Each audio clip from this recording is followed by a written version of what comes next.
Picture this. You wake up one morning and start wondering where everything came from. Not just your coffee or your house, but literally everything. Every star, every galaxy, every atom in your body. Where did it all begin? This is the question that keeps cosmologists awake at night. And the answer might surprise you. For decades, we've been told the universe started with the Big Bang, a massive explosion that created space and time itself about 13.8 billion years ago.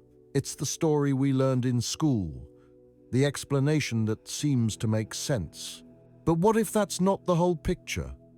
What if the universe didn't actually begin at all? What if instead, it's been oscillating back and forth through cycles for eternity, like a cosmic yo-yo that never stops? This is the heart of one of the biggest debates in modern physics. On one side, we have the Big Bang theory, backed by mountains of evidence and decades of observations. It tells us the universe exploded into existence from an incredibly small, incredibly dense point called a singularity. On the other side, we have the Big Bounce theory, which suggests the universe contracts and expands repeatedly, with no true beginning or end. Each contraction phase ends in what would have been a big crunch, but instead of crushing everything into oblivion, the universe rebounds and starts fresh. Both theories try to answer the same fundamental question, but they lead to wildly different conclusions about reality itself. If the Big Bang is correct, then time had a beginning, and asking what came before is like asking what's north of the North Pole. The question doesn't even make sense. But if the Big Bounce is right, then the universe is perpetual, transforming through death and rebirth forever. Your atoms might have existed in a previous universe, in forms we can't even imagine. Think about what this really means for a moment. The Big Bang says that 13.8 billion years ago, there was no space, no time, no matter, no energy, nothing at all. Then, suddenly, everything burst into existence in a fraction of a second. Space itself began expanding at incredible speeds, carrying matter and energy with it. Within the first second, the fundamental forces of nature emerged. Within 3 minutes, the first atomic nuclei formed. After 380,000 years, atoms assembled and light could finally travel freely through space. Stars lit up hundreds of millions of years later. Then galaxies formed, planets emerged, and eventually, on at least one rocky world orbiting an ordinary star, life appeared and evolved intelligence. That's an incredible story. It's a narrative with a clear beginning, a middle we're living through, and potentially an end billions or trillions of years in the future. It's a story humans can wrap their minds around because it has the structure we expect from stories. Beginning, middle, end, creation, evolution, conclusion. The Big Bounce offers something radically different. Imagine the universe as a cosmic accordion, squeezing together and then expanding out over and over again without end. Each compression doesn't destroy the universe, but squeezes it to incredibly small sizes before quantum effects take over and force everything back outward. The expansion we observe now is just one phase in an endless process. Before our current expansion, there was a contraction. Before that contraction, an earlier expansion. And so on, stretching backward through time without limit. In this view, there's no creation moment. The universe has always existed in some form.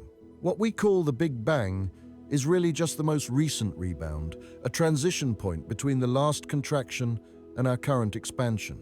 Time doesn't have a starting point. Causality extends backward without end. Every cause has an earlier cause, chains of events linking together without a first link. This isn't just an academic debate between scientists with too much free time. The answer shapes how we understand existence itself. It affects our concepts of time, causality, and whether the universe had a creator or has simply always existed in some form. Philosophers have wrestled with these questions for thousands of years. But now we have telescopes, mathematics, and experiments that might actually give us answers. Consider the implications for consciousness and meaning. If the universe had a definite beginning, then everything that exists, including human consciousness, emerged from that initial moment. We're part of an unfolding story that started at a specific point. There's a directionality to cosmic history. But if the universe is timeless, oscillating through boundless transformations, then our existence is just one temporary arrangement of matter and energy in an endless process. We're just one chapter in an unlimited book. Here's the thing though, both theories have problems. The Big Bang leads us to a singularity, a point where all the laws of physics break down and nothing makes sense anymore. It's like the universe's way of saying, I don't want to talk about it. At this singularity, density becomes incomprehensibly high, temperature reaches unimaginable extremes, and our equations give nonsensical results. General relativity, Einstein's beautiful theory that describes gravity and space-time, simply stops working. It's like hitting an error message in the universe's operating system. Meanwhile, the Big Bounce has to explain how a universe can collapse without being destroyed, and how it can rebound without leaving obvious traces we should have already detected. When matter compresses to unimaginable densities, quantum mechanics and general relativity both become important, and we don't have a complete theory merging these two frameworks. Loop quantum gravity and string theory offer possibilities, but they're not fully developed or experimentally confirmed. Throughout this documentary, we're going to explore both sides of this cosmic debate. We'll trace the history of how scientists developed these ideas, starting from Einstein's general relativity and extending through decades of observations and theoretical developments. We'll examine the evidence supporting each theory and look at the problems that keep researchers up at night. We'll talk about recent discoveries from the James Webb Space Telescope that launched in 2021, and we'll meet the scientists championing each view. We'll also explore the philosophical dimensions that we'll examine in depth later. What would a beginning or endless existence mean for reality? How do these scientific theories relate to different worldviews? These questions will guide our journey through cosmic origins. By the end, you might not have a definitive answer. Science rarely works that way, especially for questions this profound. But you'll understand the questions better, appreciate the evidence and arguments on both sides, and recognize what's at stake. You'll see how science tackles the biggest possible questions through observation, mathematics, and logical reasoning. Whether it started with a bang or has been rebounding forever, the fact that we're here to ask these questions is perhaps the most remarkable thing of all. We're made of atoms forged in stellar furnaces, assembled on a rocky planet, evolved through billions of years of natural selection, now capable of contemplating the universe's origins and nature. So let's start at the beginning. Or should I say, let's start at what might be the beginning. Because as you're about to learn, even that simple phrase is more complicated than it sounds. To understand how we got to this debate, we need to go back to the early 20th century, when physics was experiencing its own revolution of ideas. The story starts in 1915, with a German physicist named Albert Einstein.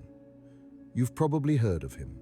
Einstein had just finished his general theory of relativity, a revolutionary way of understanding gravity, not as a force, but as the bending of space and time itself. Think of space-time like a trampoline. Put a bowling ball on it, and the fabric bends. Roll a marble nearby, and it curves toward the bowling ball. Not because the bowling ball is pulling it, but because the fabric itself is warped. That's essentially how Einstein explained gravity. Massive objects curve spacetime, and other objects follow those curves. Planets orbit the sun not because they're being pulled by an invisible force, but because the sun's mass creates a depression in spacetime that planets naturally follow, like marbles rolling around the inside of a bowl. But Einstein's equations had a strange implication that bothered him. They suggested the universe couldn't be static. It had to be either expanding or contracting. This troubled Einstein deeply because everyone in 1915 assumed the universe was perpetual and unchanging. The cosmos was supposed to be a stage where events played out, not an actor itself. Einstein found this idea of a dynamic universe so uncomfortable that he added a mathematical fudge factor called the cosmological constant to keep the universe still. It was like adding training wheels to his elegant theory, because the result seemed too wild to believe. Einstein wasn't alone in assuming a static universe. This belief went back thousands of years. Ancient Greek philosophers imagined the heavens as perfect and unchanging, contrasting with the messy, chaotic Earth. Medieval cosmology placed Earth at the center of concentric celestial spheres that rotated without end. Even after Copernicus displaced Earth from the center and Newton explained planetary motion through gravity, the cosmos itself seemed timeless and unchanging. Then in 1922, a Russian mathematician named Alexander Friedmann took Einstein's equations seriously without the cosmological constant fudge factor. Friedmann was an interesting character. He worked as a pilot in World War I, survived the Russian Revolution, and pursued mathematics despite the chaos surrounding him. He worked out several solutions, showing the universe could expand, contract, or oscillate. Friedmann didn't have much observational evidence, just mathematics, but his work laid the groundwork for everything that followed. Friedmann's solutions described three basic possibilities. In an open universe with negative curvature, like a saddle shape, expansion would continue forever and accelerate. In a closed universe with positive curvature, like a sphere, expansion would eventually stop and reverse into contraction.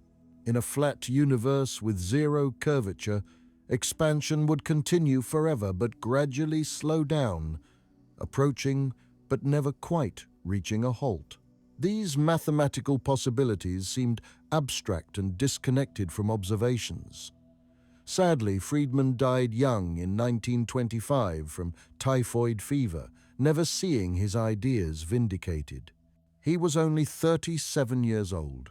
The next major player was Georges Lemaître, a Belgian priest and physicist. Lemaître was a fascinating figure, someone who navigated both science and faith without seeing them as contradictory. He studied physics and mathematics, served in World War I, then entered seminary while continuing his scientific education. In 1927, Lemaître independently derived similar solutions to Friedmann's and went further, proposing something radical. He suggested the universe started from what he called a primeval atom, or cosmic egg, a single point containing all matter and energy. From this cosmic egg, the universe hatched and began expanding. Lemaître called this the hypothesis of the primeval atom. It was a bold idea, suggesting a definite beginning to the universe at a finite time in the past. When Einstein first heard this idea, his reaction was dismissive. He reportedly said to Lemaître, "Your calculations are correct, but your physics is atrocious." Einstein still clung to his vision of a static universe, and the idea of a definite beginning seemed philosophically troubling, but observational evidence was about to force everyone's hand. In the 1920s, telescopes were getting bigger and better. The Mount Wilson Observatory in California housed the Hooker telescope, at that time the world's largest, with a mirror 100 inches across. Astronomers were using these powerful instruments to study fuzzy patches of light called nebulae.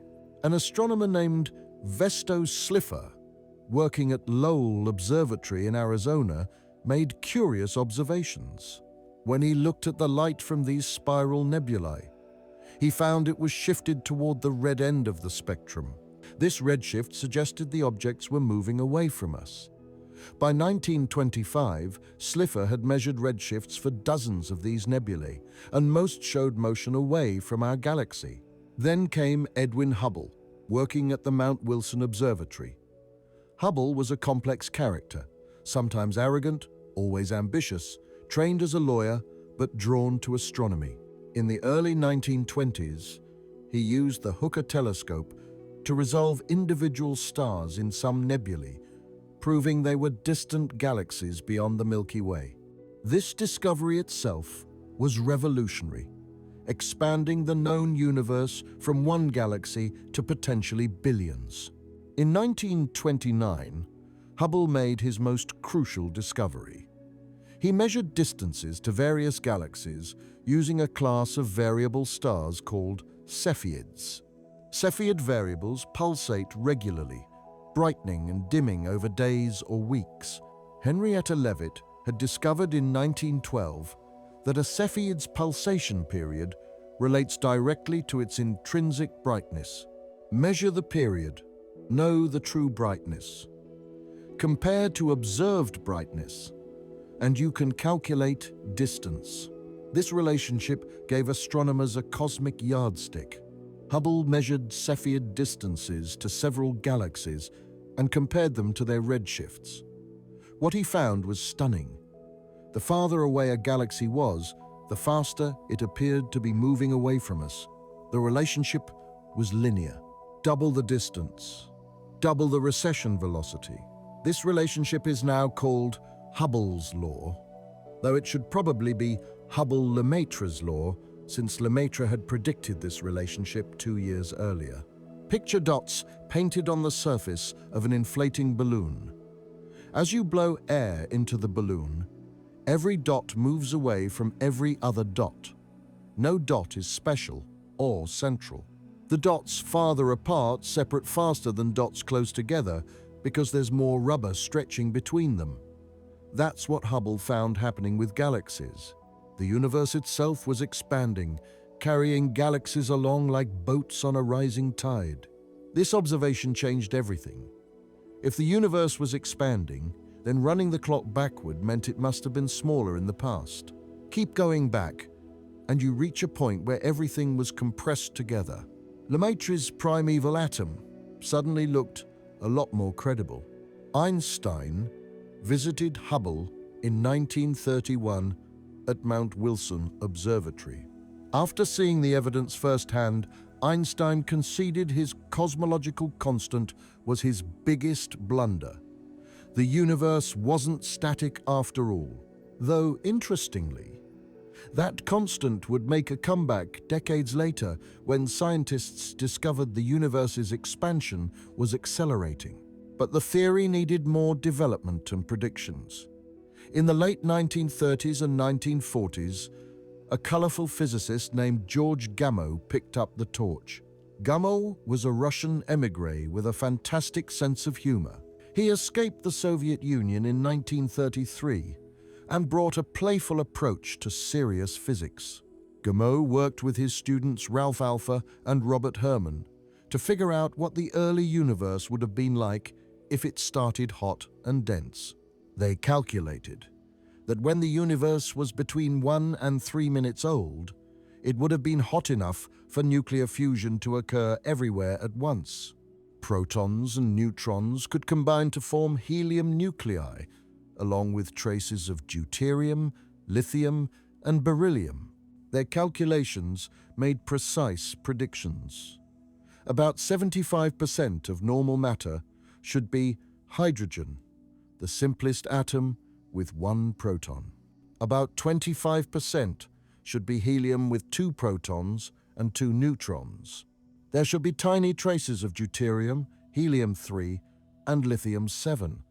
These ratios couldn't be explained by stellar nucleosynthesis alone. In 1948, Alpha and Herman made another crucial prediction. They calculated that if the universe started hot, there should still be leftover radiation from that early fireball. As the universe expanded, this radiation would cool. They estimated it should have cooled to about 5 degrees above absolute zero by the present day. This cosmic background radiation would fill all of space. It was a testable prediction, but technology in 1948 wasn't ready to detect such faint microwaves. The theory still needed a catchy name, though. That came from an unexpected source. Fred Hoyle was a British astronomer who hated the expanding universe idea. He was brilliant and combative, never shy about expressing strong opinions. Hoyle favored the steady-state theory, where the universe had always existed and new matter was continuously created to fill the gaps as space expanded. During a BBC radio broadcast in 1949, Hoyle discussed various cosmological theories. He mockingly referred to Lemaître's idea as the Big Bang, trying to make it sound ridiculous and unscientific. The name was meant to be derogatory, but the name stuck, and even supporters of the theory adopted the term. Through the 1950s, the debate raged between Big Bang and steady-state proponents. Both sides made predictions and gathered evidence. Scientists designed observations to distinguish between theories. Radio astronomers counted distant radio sources, trying to see if their distribution changed over cosmic time. The stage was set for a decisive observation. In the next chapter, we'll explore the evidence that transformed this expansion of ideas into solid scientific theory and convince the community this wasn't just a mathematical curiosity. If you're going to claim the universe exploded into existence from a single point billions of years ago, you'd better have some solid evidence. Extraordinary claims need extraordinary proof, and the Big Bang theory has accumulated quite a bit of both over the decades. Let's walk through the major pieces of evidence that convince scientists this theory describes our actual universe. First, we have Hubble's law and cosmic expansion, which we touched on earlier. When Edwin Hubble measured galaxy velocities in 1929, he established something remarkable. Every galaxy we observe is moving away from us, and the relationship is precise. Double the distance to a galaxy, and its recession velocity doubles too. Currently, we measure this expansion rate at about 45 miles per second per megaparsec. That means a galaxy 1 megaparsec away, roughly 3.26 million light-years, recedes at 45 miles per second, while a galaxy 2 megaparsecs away recedes at 90 miles per second. This expansion isn't galaxies flying through space like shrapnel from an explosion. Space itself is stretching, carrying galaxies along with it. This distinction matters because it means the Big Bang didn't happen at a specific location. It happened everywhere, at once, and we can see evidence of it in every direction. When we measure the redshift of distant galaxies, we're seeing this expansion directly.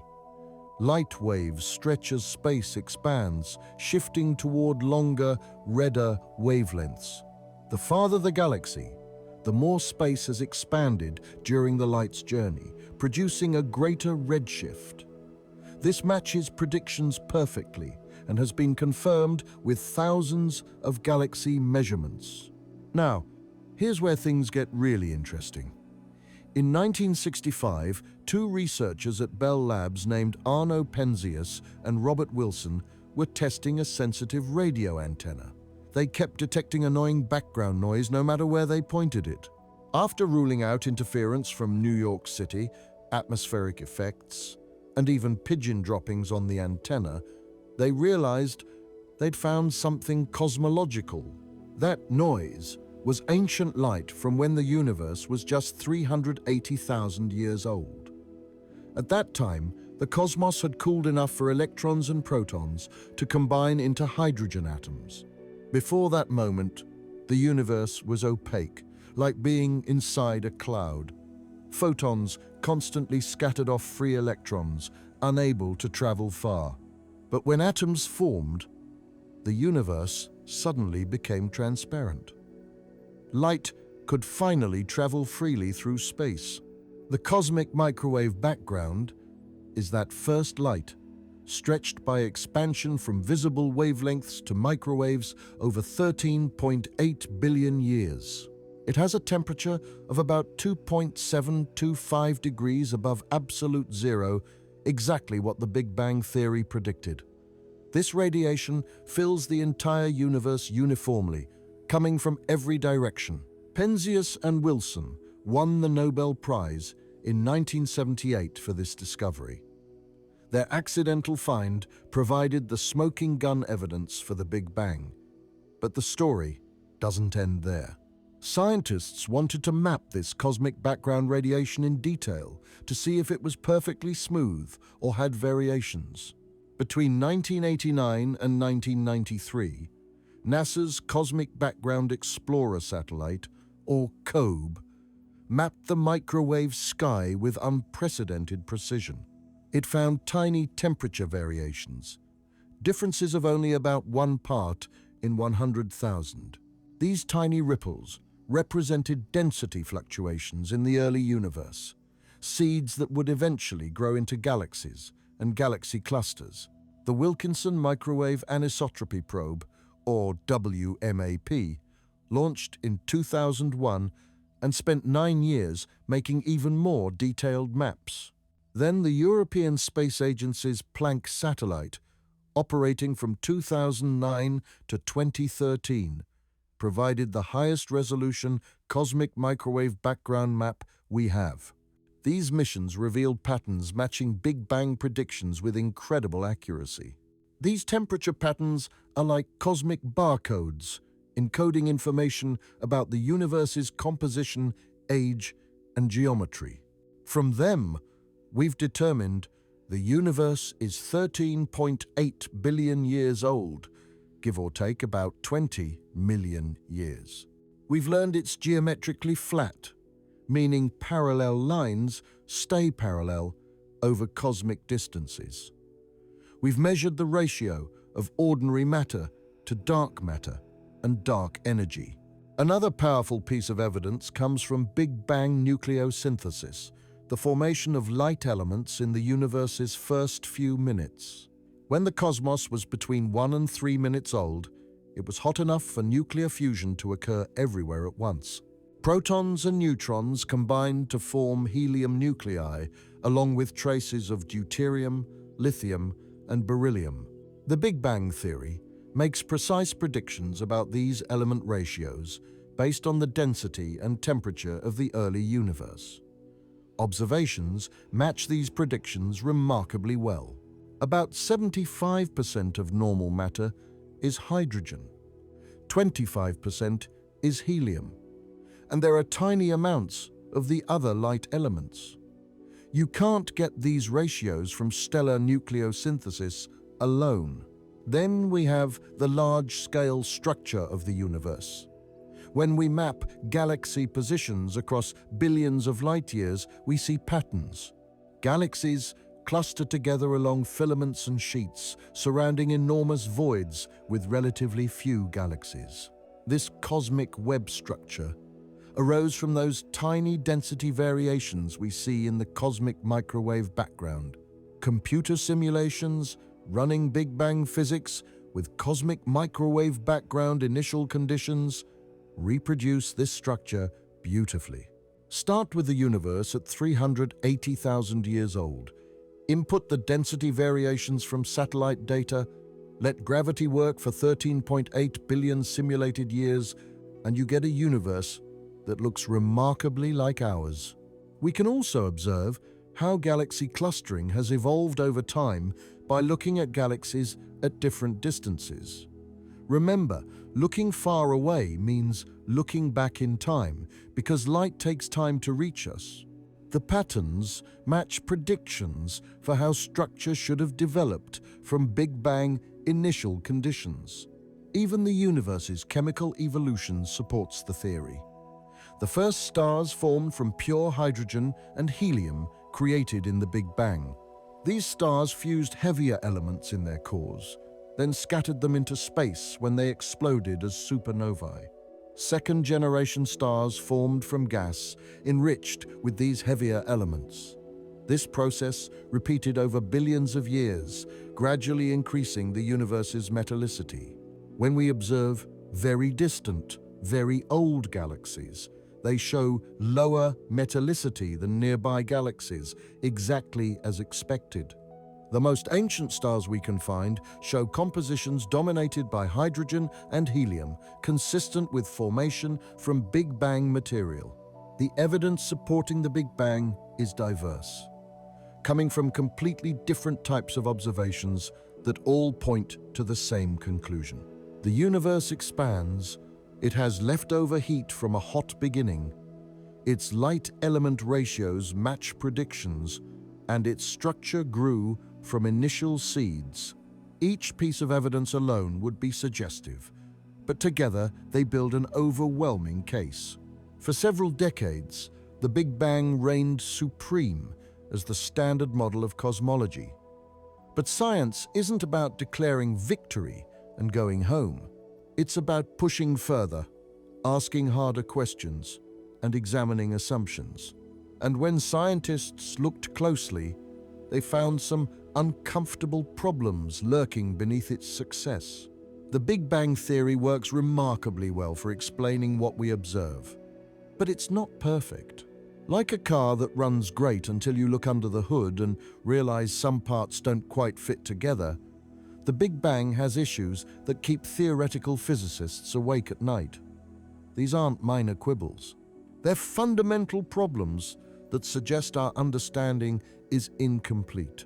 The biggest problem, literally and figuratively, is the singularity.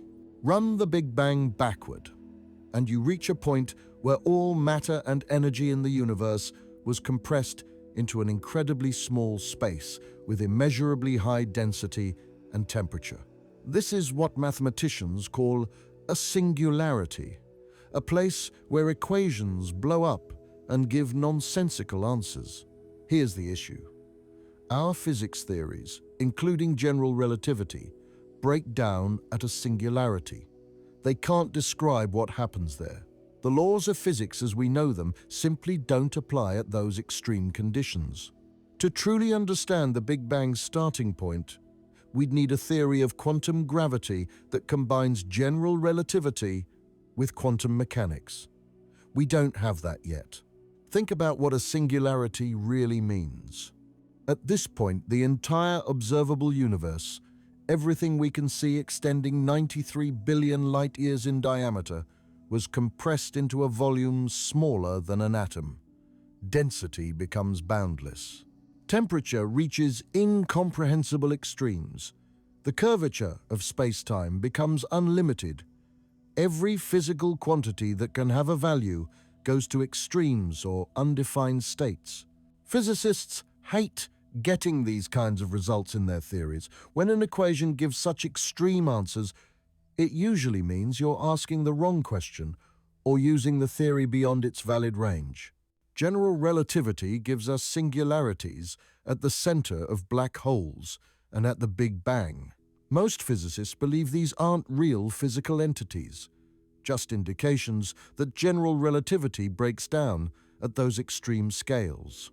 Having your theory lead to a point where it stops working is philosophically and scientifically unsatisfying. It's like a novel that's brilliant for 999 pages and then just says, "And then something happened, but I can't tell you what," on the last page. Then we have what's called the horizon problem. The cosmic microwave background radiation has the same temperature in all directions to within 1 part in 100,000. That's incredibly uniform.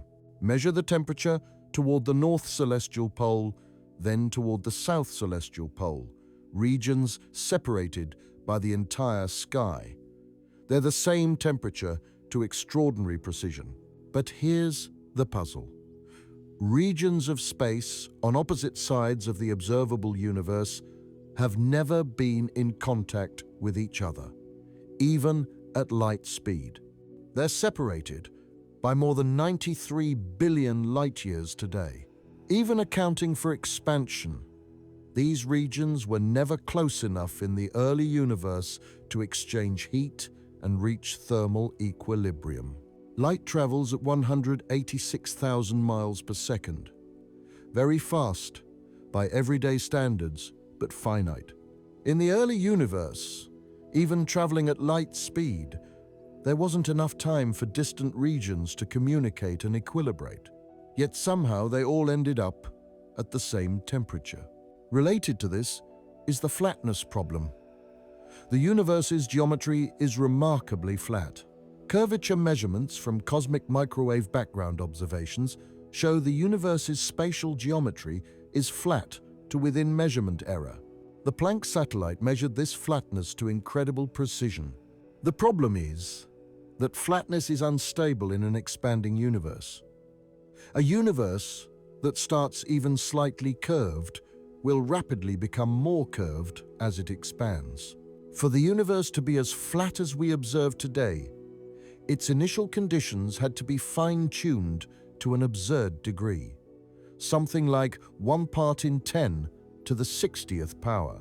That's not impossible, but it seems incredibly unlikely without some physical mechanism forcing flatness. These problems led to the development of cosmic inflation theory in the early 1980s. Alan Guth, then a young physicist at MIT, proposed that the universe underwent a brief period of exponential expansion in its first fraction of a second. During inflation, space expanded by a factor of at least 10 to the 26th power, in about 10 to the negative 32 seconds.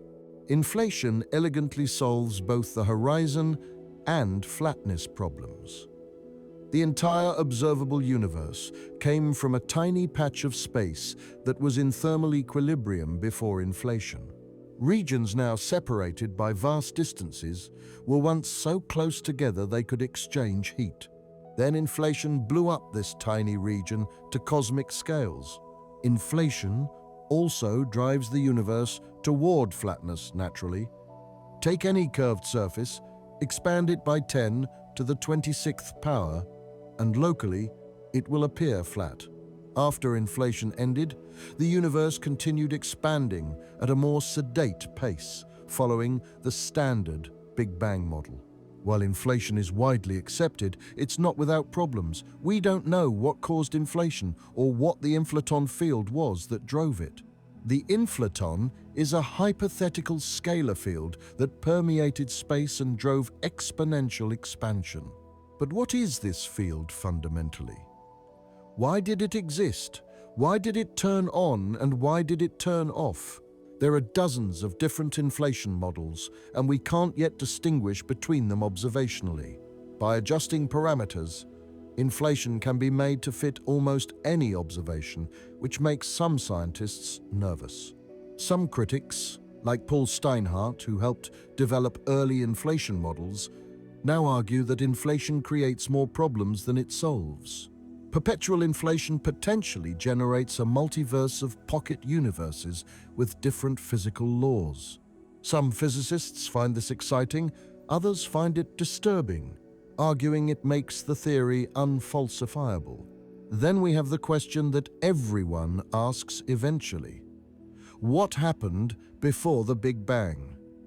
If the Big Bang created space and time, then asking what came before is meaningless.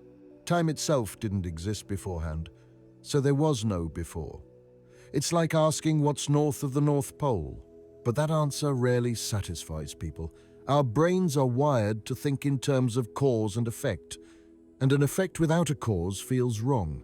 So, a universe that begins existing without a prior cause seems to violate basic logic. Yet if time itself began with the Big Bang, there's no prior time in which a cause could occur. Some physicists speculate about quantum fluctuations, creating the universe from nothing, though defining nothing gets tricky. Others propose the Big Bang emerged from a previous state. These ideas push the question back, rather than answering it. More recently, observations from the James Webb Space Telescope have added new wrinkles. Since launching in 2021 and becoming operational in 2022, JWST has been peering deeper into the universe's past than ever before. We're seeing galaxies that appear surprisingly mature and massive when the universe was only a few 100 million years old. According to standard Big Bang cosmology with inflation, early galaxies should have been small, irregular, and still forming. Instead, JWST is revealing galaxies that look more organized and massive than models predicted. Some appear to contain more stars than should have been possible to form in the available time.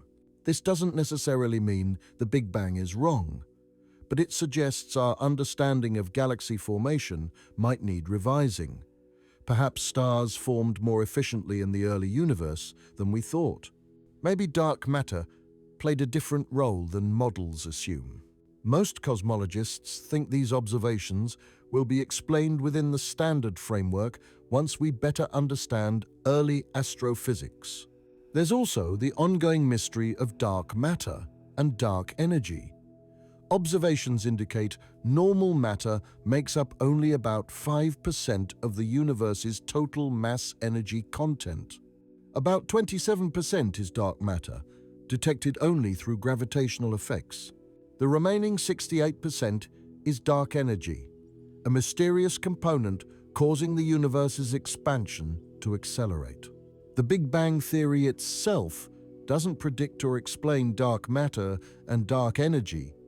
They're added to the model based on observations, but we don't know what they fundamentally. These mysteries highlight how much we don't understand. All these issues create openings for alternative theories. They suggest that while the Big Bang captures important truths about cosmic history, it might not be the complete story. Maybe there's a way to avoid the singularity entirely and explain cosmic origins without requiring such extreme initial conditions. This brings us to the Big Bounce theory. Imagine the universe as a cosmic heartbeat, expanding and contracting in a perpetual rhythm. This is the essence of the Big Bounce theory. Instead of the universe beginning in a singularity and expanding forever, the rebound proposes something more elegant. The universe contracts, yes, but instead of collapsing into a singularity, it rebounds. The crunch becomes a bounce, and a new phase of expansion begins. This process could have been happening forever, with no true beginning or end. The idea of oscillating cosmology isn't new. Ancient Hindu cosmology described cycles of creation and destruction over vast timescales. In Western science, German philosopher Friedrich Nietzsche wrote about recurrence without end in the 19th century, though without scientific basis. But modern models are grounded in physics and mathematics. The first scientific exploration came from Richard Tolman in the 1930s. Tolman worked with Einstein's general relativity equations and explored whether a universe could contract after expanding. He developed models where the universe oscillated, rebounding between expansion and contraction phases. Each phase would be longer than the previous one because entropy increased each time. Tolman's models had a problem, though. Extrapolating backward, the phases got shorter and shorter, eventually reaching a first phase that started from a singularity. So even Tolman's oscillating universe had a beginning. The model also struggled with entropy, which always increases according to thermodynamics. For decades, these models languished while the Big Bang took center stage. But in the late 1990s and early 2000s, new physics opened fresh possibilities. The key breakthrough came from loop quantum gravity, an attempt to quantize general relativity and understand what happens at the smallest possible scales. In loop quantum gravity, space itself is quantized, made of discrete chunks rather than being indefinitely divisible. Think of space like a fabric woven from threads rather than a smooth sheet. At extremely small scales, about 10 to the negative 35 meters, space has structure. This is called the Planck scale, where quantum effects of gravity become important. Martin Bojewald and Abbe Ashtekar at Pennsylvania State University applied loop quantum gravity to the early universe. They found something remarkable. When matter is compressed to enormous densities, quantum gravity effects create a repulsive force. This quantum rebound prevents the universe from collapsing into a singularity. Instead, the collapsing universe reaches a minimum size, then rebounds into expansion. This resolves the singularity problem we discussed in Chapter 4. There's no point where physics breaks down. The equations remain valid throughout the transition, describing a continuous evolution from contraction through rebound to expansion. The universe's history extends backward beyond the rebound into a previous phase. Another influential model comes from Roger Penrose, the British mathematician and physicist who won the Nobel Prize in 2020 for his work on black holes. Penrose proposed conformal cyclic cosmology in the early 2000s. His model is different from loop quantum cosmology but shares the oscillating concept. Penrose starts by considering what happens in the very far future of an accelerating universe. Eventually, all matter decays or falls into black holes. Those black holes eventually evaporate through Hawking radiation. After an unimaginably long time, the universe contains only radiation and empty space expanding forever. Here's Penrose's clever twist. In such a universe, there are no clocks and no rulers. Without matter, you can't measure distance or time in the usual way. Penrose argues that this far future state is mathematically equivalent to the Big Bang's initial state.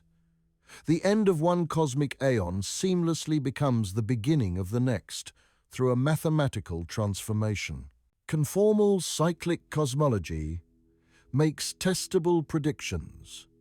Violent events in the previous aeon, like colliding supermassive black holes, should leave imprints on the cosmic microwave background as circular patterns.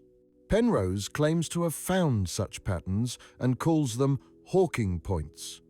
However, most cosmologists remain skeptical, arguing the patterns could be statistical coincidences. String theory offers additional scenarios. Paul Steinhardt and Neil Turok developed the ekpyrotic universe model in the early 2000s. This uses ideas from M theory, involving higher dimensional brains. In their model, our universe is a three-dimensional brain in higher dimensional space. Periodically, it collides with another parallel brain. These collisions release enormous energy, appearing to us as a Big Bang. The ekpyrotic model explains cosmic uniformity differently than inflation. Before the collision, the brains were smooth and flat. The collision transferred this uniformity to matter and energy in our universe, producing the cosmic microwave background's remarkable sameness without requiring rapid inflation. What all these models share is the rejection of a true beginning. The universe transforms and changes, but it doesn't come into existence from nothing. There's always something before, whether a previous phase, a contracting period, or a higher dimensional structure underlying apparent beginnings. This has profound philosophical implications that we'll explore more deeply in Chapter 7. If the universe is timeless, then questions about ultimate origins dissolve. You don't need to invoke quantum fluctuations from nothing or speculate about multiverse generators. On the other hand, these models raise their own questions. If the universe rebounds forever, was there a first rebound? If there's no first instance and the transformations extend back without limit, how do we make sense of that? Our brains struggle with boundless regression. There's also the entropy problem. Each transformation should increase disorder. After limitlessly many transformations, shouldn't the universe be in a maximum entropy state where nothing interesting happens? Some models try to solve this by having entropy reset during the rebound, though the mechanism remains unclear. Despite these philosophical puzzles, these models offer concrete physics that might be testable. Loop quantum cosmology makes predictions about very early universe conditions. The Epyotic model predicts different cosmic microwave background polarization patterns than inflation. Penrose's model predicts specific circular patterns. These predictions provide ways to potentially distinguish between frameworks. The key insight is that singularities might not be fundamental features of reality. They might be artifacts of using general relativity beyond its valid range. Just as special relativity resolved issues with Newtonian physics at high speeds, quantum gravity might resolve singularities, replacing them with rebounding transitions. Whether any specific model is correct remains an open question. They're all speculative, extrapolating physics into regimes we can't directly test.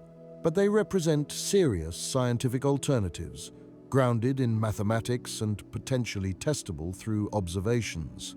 In the next chapter, we'll examine what evidence and arguments support these alternatives and how they stack up against the Big Bang's observational successes. The Big Bounce might sound like pure speculation, but it's grounded in serious theoretical physics and makes testable predictions. While it doesn't have the overwhelming observational support the Big Bang has accumulated, these models offer compelling advantages and some intriguing observational hints. The strongest argument for these models is theoretical elegance. They solve several Big Bang problems naturally without requiring additional assumptions. Take the horizon problem we discussed in Chapter 4. In a rebounding universe with a pre-rebound contraction phase, widely separated regions were once close together during the contraction. They had plenty of time to reach thermal equilibrium before rebounding into the expansion we observe. No inflation needed. Similarly, the flatness problem evaporates. In these models, the universe naturally tends toward flatness during expansion phases. Any initial curvature gets stretched out over multiple transformations. The rebound mechanism itself can also enforce flatness as a condition for a smooth transition. Perhaps most importantly, as we covered in Chapter 4, these models eliminate the singularity. The universe never reaches the extreme densities where physics breaks down. The rebound happens at finite, though extremely high, density where quantum gravity effects become strong enough to prevent further collapse. Loop quantum cosmology provides mathematical detail for this mechanism. The calculations show that as matter compresses, quantum geometry effects create an effective repulsive force proportional to density squared. This force becomes significant only at densities around 10 to the 94 grams per cubic centimeter, the Planck density. At these extreme densities, quantum corrections to Einstein's equations dominate. The universe stops contracting and rebounds with explosive force, similar to inflation but driven by quantum gravity rather than a scalar field. This quantum rebound launches the expansion phase we observe. Computer simulations of loop quantum cosmology demonstrate viability. Researchers can start with a contracting universe, follow it through the rebound using quantum-corrected equations, and see it emerge into an expanding phase matching our universe's properties. These simulations show that quantum effects naturally produce nearly scale-invariant density fluctuations, similar to what inflation generates. One key prediction distinguishes loop quantum cosmology from standard inflation. The power spectrum of density fluctuations should show subtle differences at large scales, corresponding to structures spanning billions of light-years. Specifically, loop quantum cosmology predicts slightly less power at the largest scales because the rebound introduces a minimum wavelength for fluctuations. Some researchers claim to see hints of this in cosmic microwave background data. The Planck satellite's measurements show less power at the largest angular scales than the simplest inflation models predict. This low quadrupole anomaly has been known since COBE in the 1990s. While most cosmologists consider it a statistical fluke, others suggest it might be evidence for a quantum rebound. Gravitational wave observations offer another testing ground. The rebound should have produced gravitational waves, ripples in spacetime from the violent quantum geometry fluctuations. These primordial gravitational waves would have characteristic frequencies and amplitudes depending on the rebound's details. Future gravitational wave observatories, like the space-based LISA mission planned for the 2030s, might detect these signals. Current gravitational wave detectors like LIGO and Virgo detect high-frequency waves from colliding black holes and neutron stars. But primordial gravitational waves from the early universe would have much lower frequencies, requiring space-based detectors with arms millions of miles long. LISA will search for gravitational waves in frequency ranges inaccessible from Earth, potentially revealing signs of exotic early universe physics. Building on what we learned in Chapter 3 about cosmic microwave background observations, this radiation also encodes gravitational wave information. Primordial gravitational waves leave distinctive patterns in the microwave background's polarization, specifically what's called B-mode polarization. Inflation predicts a certain level of B-mode signal depending on the energy scale. Loop quantum cosmology makes different predictions, typically lower B-mode amplitude. Several experiments are measuring cosmic microwave background polarization with increasing precision. Ground-based telescopes like the South Pole Telescope and the Atacama Cosmology Telescope scan the sky. The Simons Observatory, a new telescope array in Chile's Atacama Desert, began operations in 2024 specifically to measure B-modes. Regarding Penrose's conformal cyclic cosmology and its Hawking points predictions, as mentioned in Chapter 5, the broader cosmology community remains deeply skeptical. Multiple independent analyses failed to confirm the patterns, suggesting they might arise from statistical artifacts or overfitting data.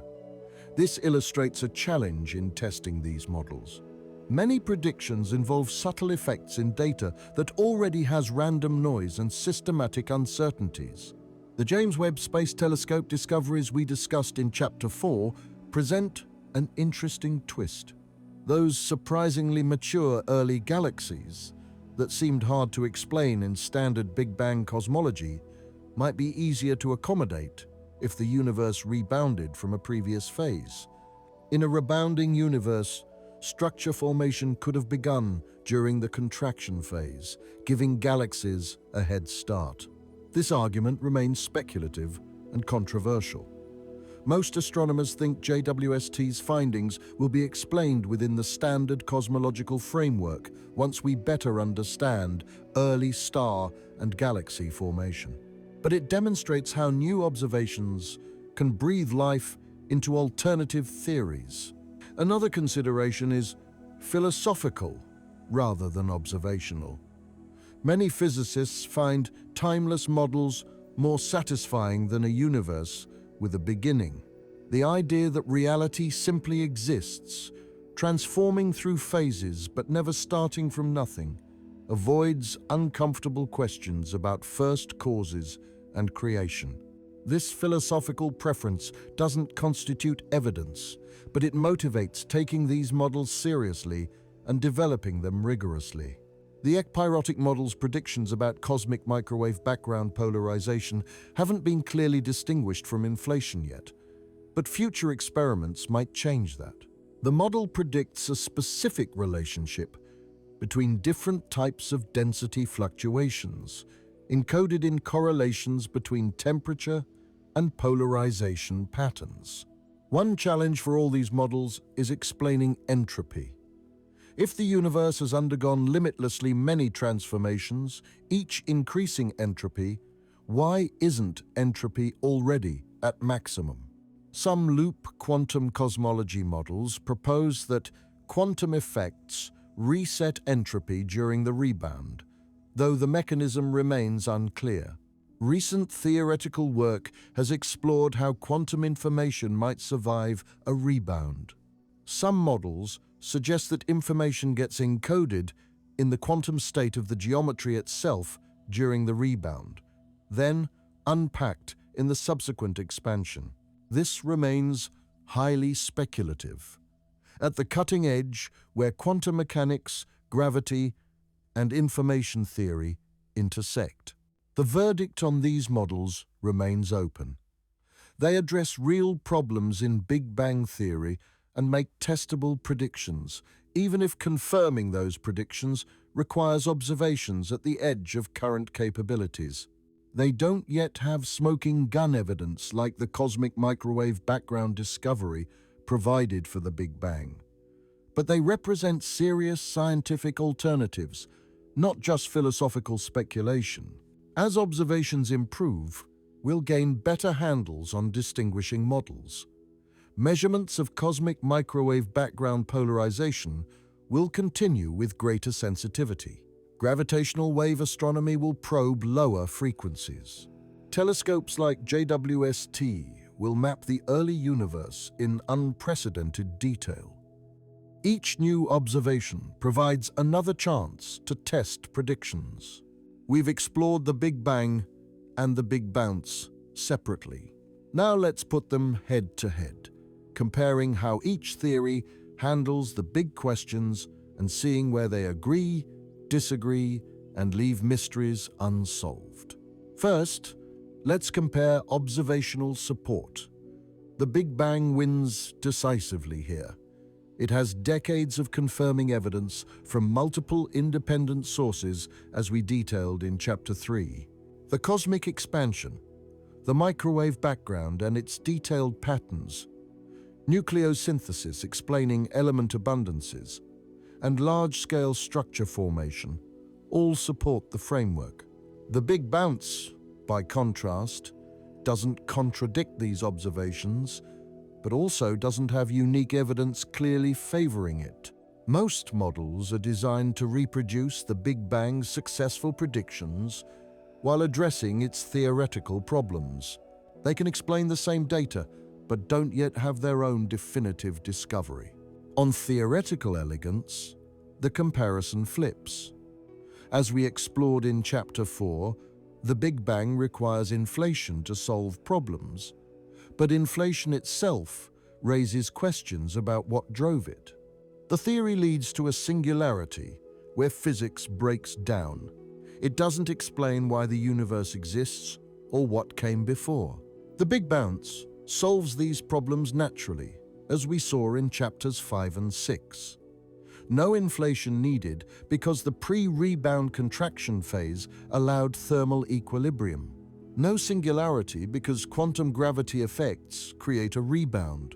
No beginning from nothing paradox because the universe always existed in some form. These solutions feel more complete. However, these models introduce their own complications, like explaining entropy over boundless transformations. Different scientists weight these factors differently. Some prioritize observational confirmation above all, making the Big Bang the clear leader until alternative models produce unique predictions that observations confirm. Others value theoretical completeness and find the rebound more satisfying, despite weaker observational support. For explaining cosmic uniformity, the Big Bang with inflation invokes exponential expansion that stretched a tiny region across the observable universe. This works mathematically, but why did inflation happen? The bounce explains uniformity through the contraction phase, where distant regions were once close together. This seems more straightforward, but requires accepting a pre-rebound universe we can't directly observe. For geometry flatness, inflation drives the universe toward flat geometry automatically through exponential expansion. The rebound also naturally produces flatness through dynamics that either enforce it as a condition or stretch space during transformations. Both explanations work with no clear advantage. Regarding the singularity problem from Chapter 4, there's a stark difference. The Big Bang admits defeat, acknowledging physics breaks down, and we need quantum gravity to go further. The bounce claims to resolve this by replacing the singularity with a rebound, though the quantum gravity needed remains speculative. Regarding predictivity, both theories make testable predictions. The Big Bang predicted the cosmic microwave background decades before its discovery, a stunning success. Inflation predicted specific patterns in temperature fluctuations that have been confirmed. The bounce predicts subtle differences in large-scale power, specific gravitational wave signatures, and possibly circular patterns from previous phases. The philosophical dimension adds another layer, and this is where worldviews come into play most strongly. The Big Bang's definite beginning poses the question, why is there something rather than nothing? This question has occupied philosophers and theologians for millennia. Some see the Big Bang as compatible with religious creation stories, a scientific description of divine creation. Others argue it makes the universe explicable through natural laws without requiring a creator. The Big Bounce sidesteps these questions by having no beginning. The universe simply exists timelessly, transforming but never created. This removes the need for a first cause, but introduces the puzzle of boundless regression. Is an endless chain of causes more or less satisfying than a first uncaused cause? Different people answer differently based on philosophical intuitions. These connections to worldviews aren't just abstract.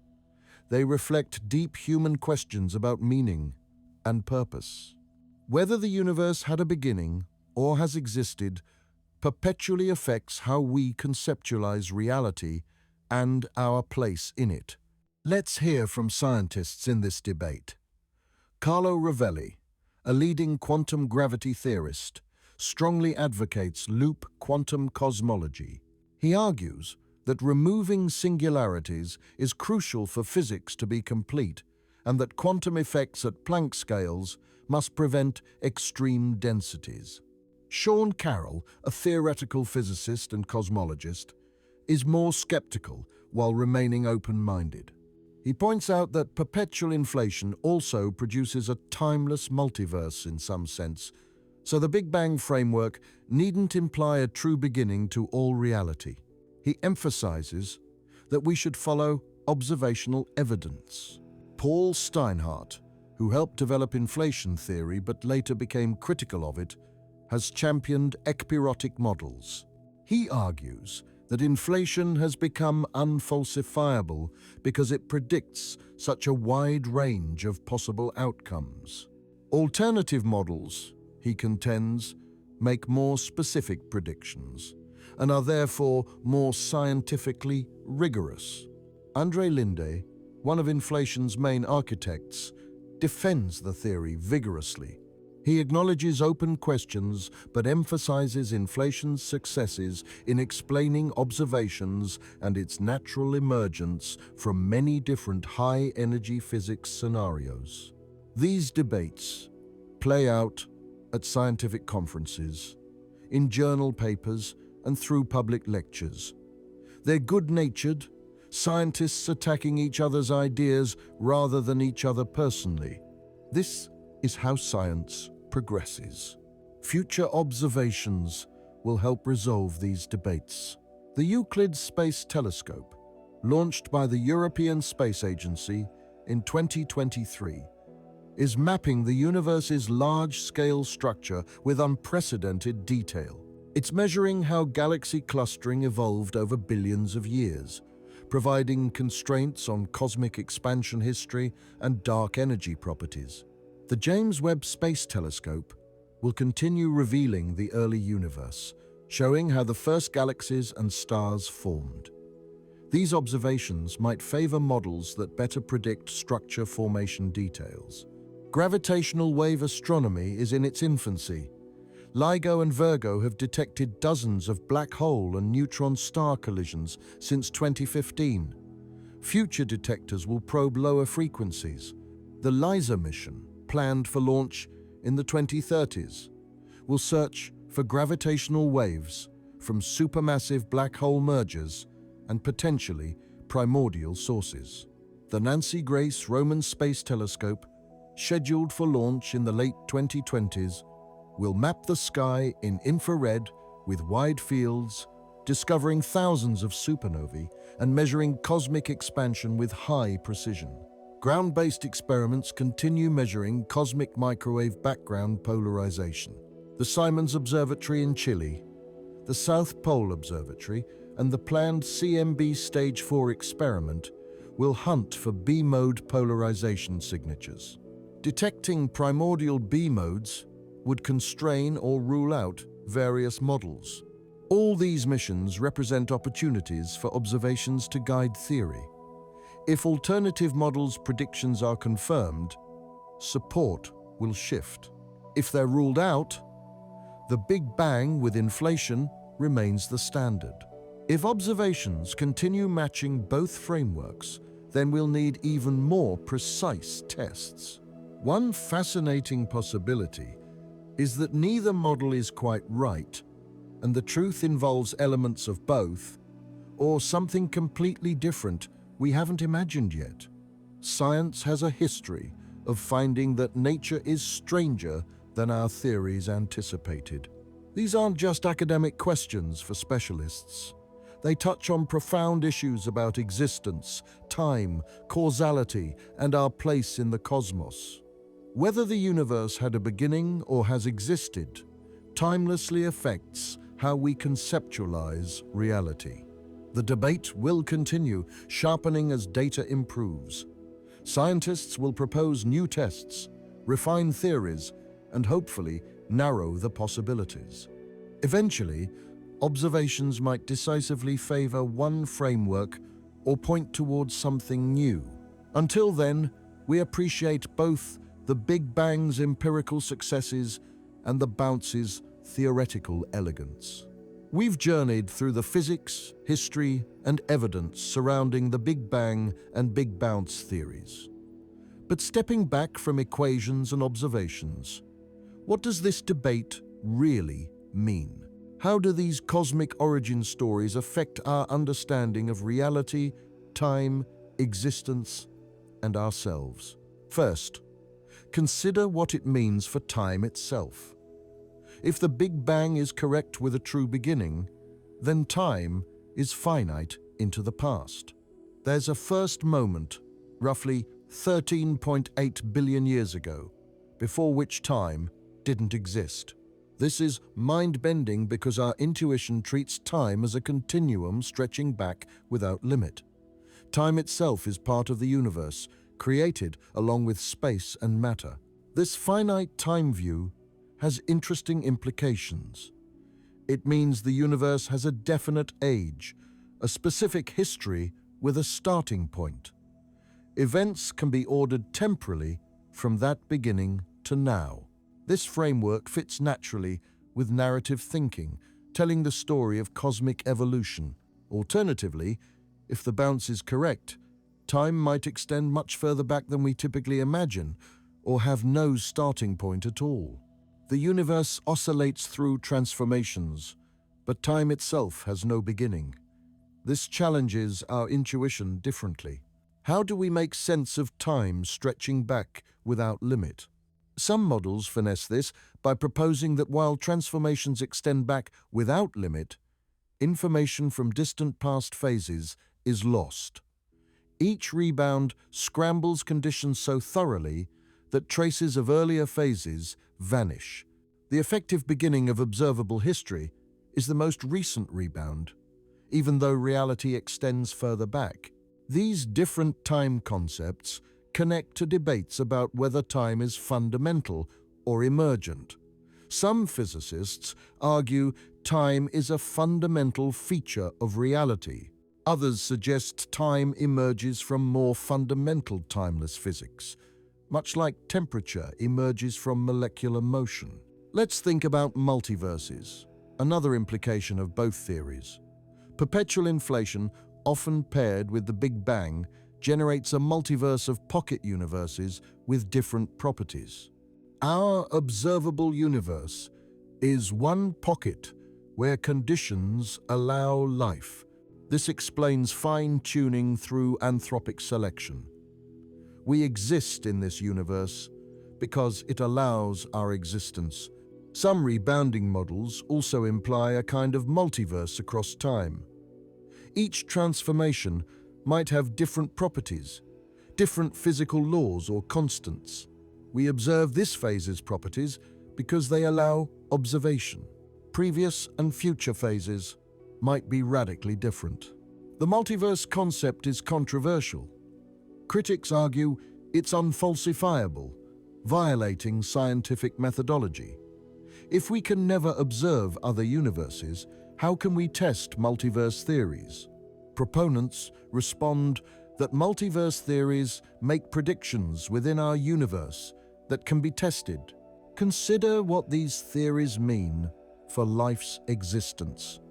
In a Big Bang universe, fine-tuned for life, perhaps through anthropic selection in a multiverse, our existence seems contingent.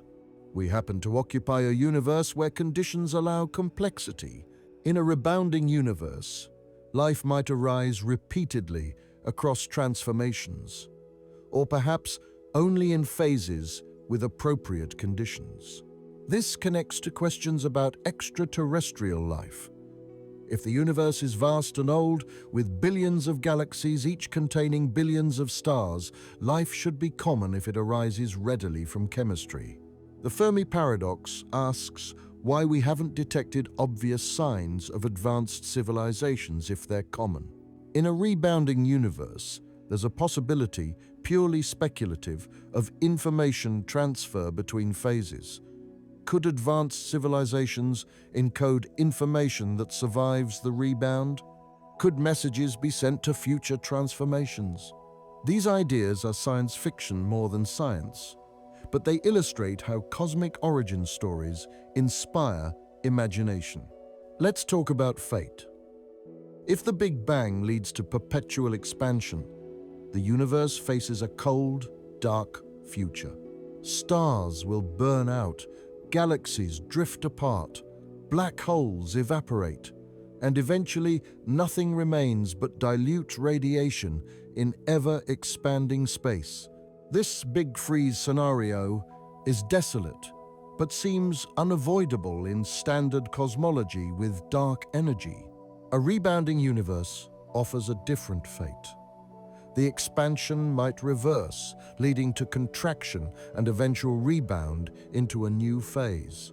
This is arguably more optimistic, suggesting cosmic renewal rather than permanent death. However, any structures or information from our phase would be destroyed or scrambled beyond recognition. Some physicists speculate about escaping cosmic doom. Could advanced civilizations manipulate spacetime to survive universal contraction or create new pocket universes? Could information be preserved through rebounding transitions? These ideas push into untested physics.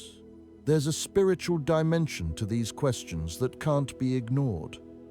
Many religious traditions have creation stories explaining the universe's origin. How do scientific cosmology and religious belief interact? The Big Bang raises questions about first causes that some interpret as supporting belief in a creator. Others argue that quantum mechanics allows the universe to begin without external cause.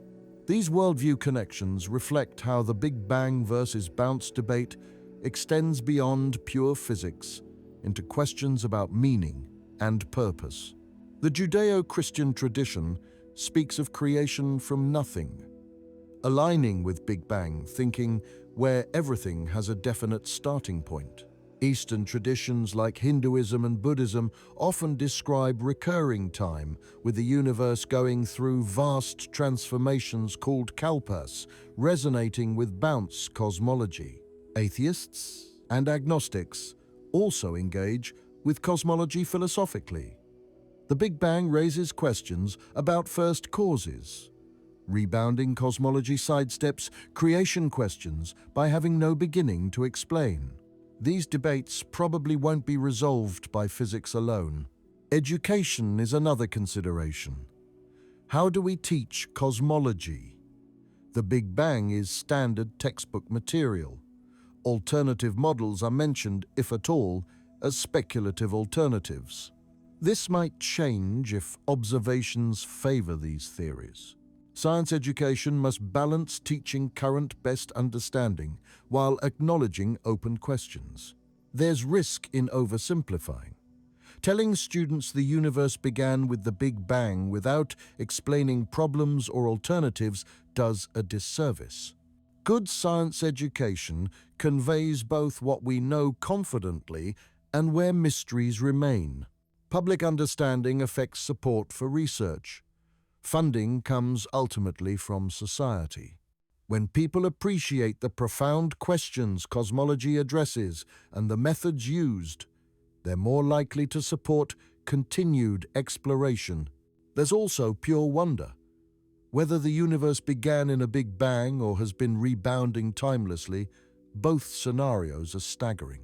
We live in a cosmos spanning 93 billion light-years across, containing trillions of galaxies, evolving over billions of years. The fact that we, made of atoms forged in stars, can understand even fragments of this story is remarkable.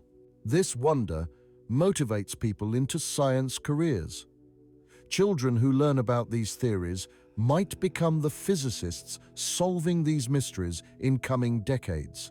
They'll have tools we don't, observations we can't make, and perhaps insights we haven't anticipated. Looking forward, the next few decades will likely bring major developments. James Webb observations will continue through the 20s. Gravitational wave astronomy will mature, with LISA launching and detecting primordial signals. New cosmic microwave background experiments will push polarization measurements further. Euclid and Roman telescopes will map cosmic structure with unprecedented detail. These missions might answer the Big Bang versus bounce question, or they might reveal that the truth is more complex. New theories combining elements of both, or introducing completely novel concepts, could emerge. The history of science is full of surprises. Quantum gravity remains the key frontier. Until we have a complete theory merging quantum mechanics with general relativity, our understanding of extreme conditions will remain incomplete. Progress in string theory, loop quantum gravity, or other approaches might provide breakthroughs. Artificial intelligence and machine learning are also changing cosmology research. These tools can analyze massive datasets, finding patterns humans might miss. They can run sophisticated simulations exploring parameter spaces too large for traditional methods. Citizen science offers another opportunity. Projects like Galaxy Zoo have enlisted millions of volunteers to classify galaxies, contributing to genuine research. Future projects might involve searching for anomalies in cosmic microwave background maps.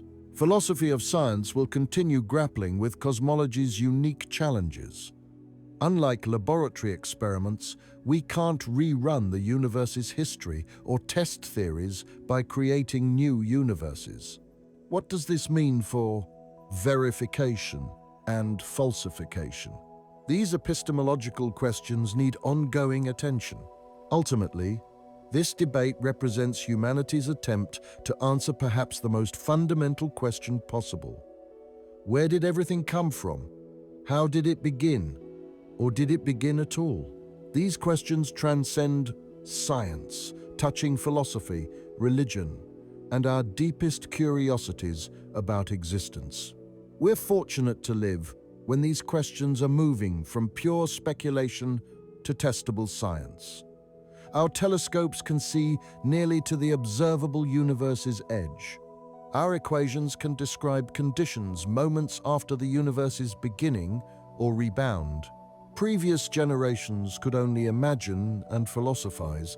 We can actually investigate. But let's maintain humility. The universe has surprised us repeatedly throughout scientific history. Dark matter, dark energy, cosmic acceleration. These discoveries overturned assumptions. Whatever we currently think about cosmic origins might be revised as observations continue. This uncertainty isn't weakness, it's science's strength. By remaining open to revision and following evidence wherever it leads, science corrects errors and converges toward truth. Cosmologists today hold their theories more tentatively than previous generations, recognizing how much remains unknown. So here we are, 13.8 billion years after the Big Bang, or an unknown time after the most recent rebound. Either way, we exist as organized patterns of atoms contemplating our cosmic origins. We've built theories grounded in physics and mathematics. We've launched telescopes to observe the universe's farthest reaches. We've gathered evidence pointing toward truths about reality's fundamental nature. The debate will continue until observations decisively favor one or point towards something new. Scientists will refine theories, make predictions, and test them. The process is messy and uncertain, but it's working.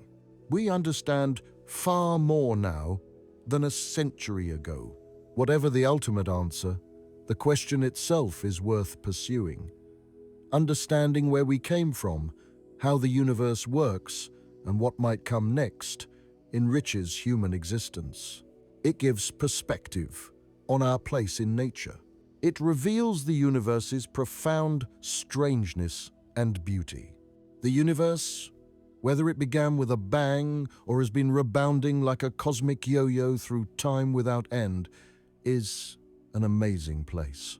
The fact that a species of curious primates on one small planet has figured out so much about cosmic history is testament to intelligence, curiosity, and the scientific method's power. Keep looking up. Keep asking questions. Follow the discoveries coming from space telescopes and gravitational wave observatories. These aren't abstract academic pursuits. They're humanity's ongoing attempt to understand the reality we inhabit. Whether through a bang or a rebound, whether with a beginning or existing timelessly, the universe is here, and so are we, asking these incredible questions and slowly, painstakingly finding answers. That's a remarkable thing. The story is far from over. The next chapters will be written by observations yet to be made, by theories yet to be developed, by people who aren't even born yet, but will carry the quest forward. The ultimate question remains open. Did our universe explode into existence from nothing, or has it been rebounding through cycles without end? We don't know for certain yet. But we're asking the right questions, building the right tools, and making progress. The search for understanding continues, and we're all part of it, witnessing one of the great intellectual adventures in human history. Thank you for joining this deep dive into cosmic origins. Keep wondering, keep questioning, and keep looking forward to the discoveries that will surely come. The universe has more surprises waiting for us, and figuring them out is what makes the journey worthwhile. Understanding the mathematics behind these theories adds another layer of appreciation. Einstein's field equations of general relativity look deceptively simple on paper, but they encode incredible complexity. The equations relate the curvature of spacetime to the distribution of matter and energy. Solving them for cosmological scenarios involves sophisticated mathematics and often requires numerical simulations on powerful computers. When Friedmann solved Einstein's equations for a homogeneous isotropic universe in the 1920s, he found solutions describing expansion or contraction. These Friedmann equations form the basis of modern cosmology. They connect the universe's expansion rate to its matter and energy density. Input the current expansion rate and densities, and the equations tell you the universe's age and future evolution. Loop quantum gravity approaches these equations differently. It quantizes geometry itself, replacing continuous space with discrete structures at the Planck scale. This discreteness prevents densities from becoming boundless, providing a natural mechanism for the rebound. The mathematics is challenging, involving sophisticated concepts from differential geometry and quantum theory, but it yields concrete predictions about the early universe that can be tested. String theory offers yet another mathematical framework. It proposes that fundamental particles aren't points, but tiny vibrating strings. Different vibration patterns correspond to different particles. String theory requires extra spatial dimensions beyond the 3 we experience, typically 6 or 7 additional dimensions curled up at subatomic scales.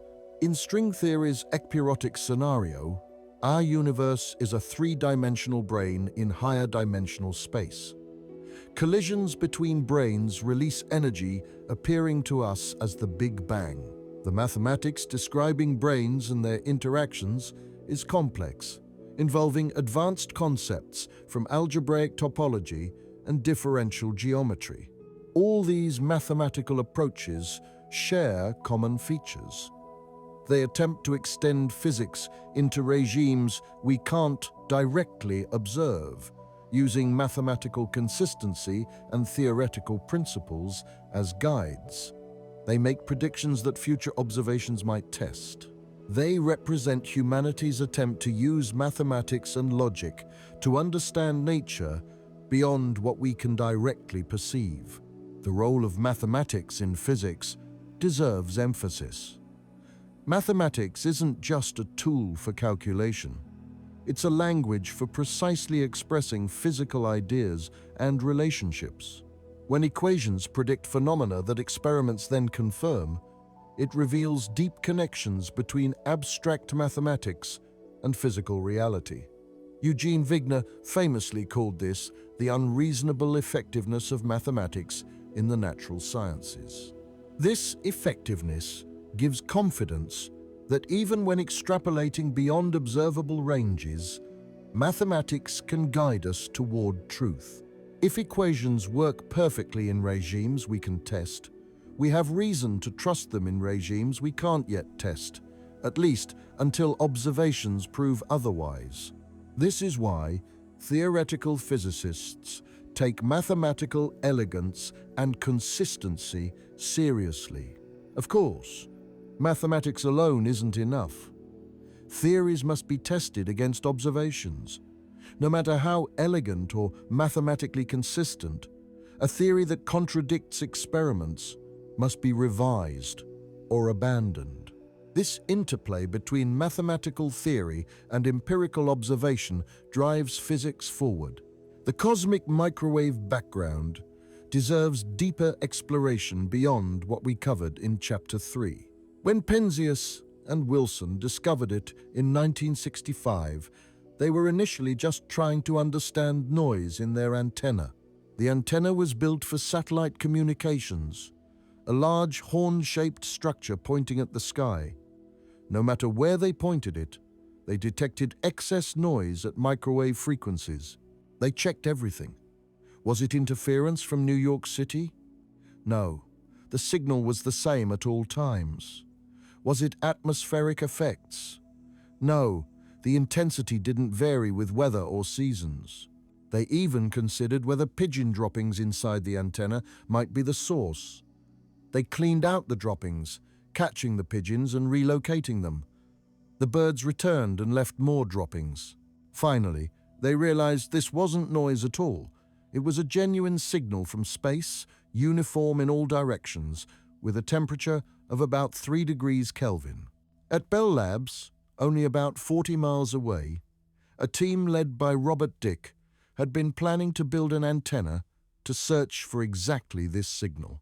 When Dick heard about Penzias and Wilson's finding, he reportedly told his team, "Boys, we've been scooped." The discovery was monumental. Here was direct evidence for the Big Bang, the leftover heat from the universe's hot beginning. The microwave background wasn't just detected in one direction or one measurement. It fills the entire sky uniformly, exactly as predicted. This discovery transformed cosmology from a data-poor field with lots of speculation into a precision science with actual measurements constraining theories. Before this discovery, scientists debated whether the Big Bang or steady-state theory was correct, with relatively limited evidence. After the discovery, the evidence overwhelmingly favored the Big Bang. Over following decades, experiments measured the cosmic microwave background with increasing precision. Satellites mapped its temperature variations across the sky. These tiny fluctuations encode enormous information. They show us the seeds of galaxies, slight overdensities where matter would eventually clump together under gravity. The physics of these fluctuations is beautiful. In the early universe before atoms formed, space was filled with hot plasma, a mixture of electrons and protons with photons constantly scattering off them. Pressure gradients in this plasma created sound waves, oscillations of density and temperature propagating at about 60% light speed. These acoustic oscillations left imprints we can still see today.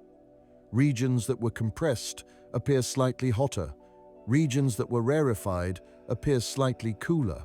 The sizes of these hot and cold patches depend on how far sound could travel in 380,000 years, giving us a standard ruler to measure cosmic distances and geometry. All this detail demonstrates the power of modern cosmology. We're not just speculating about the universe's origins. We have detailed observations constraining theories. Every measurement adds information, either supporting theories or forcing revisions. Looking toward the future, upcoming experiments will continue refining our understanding.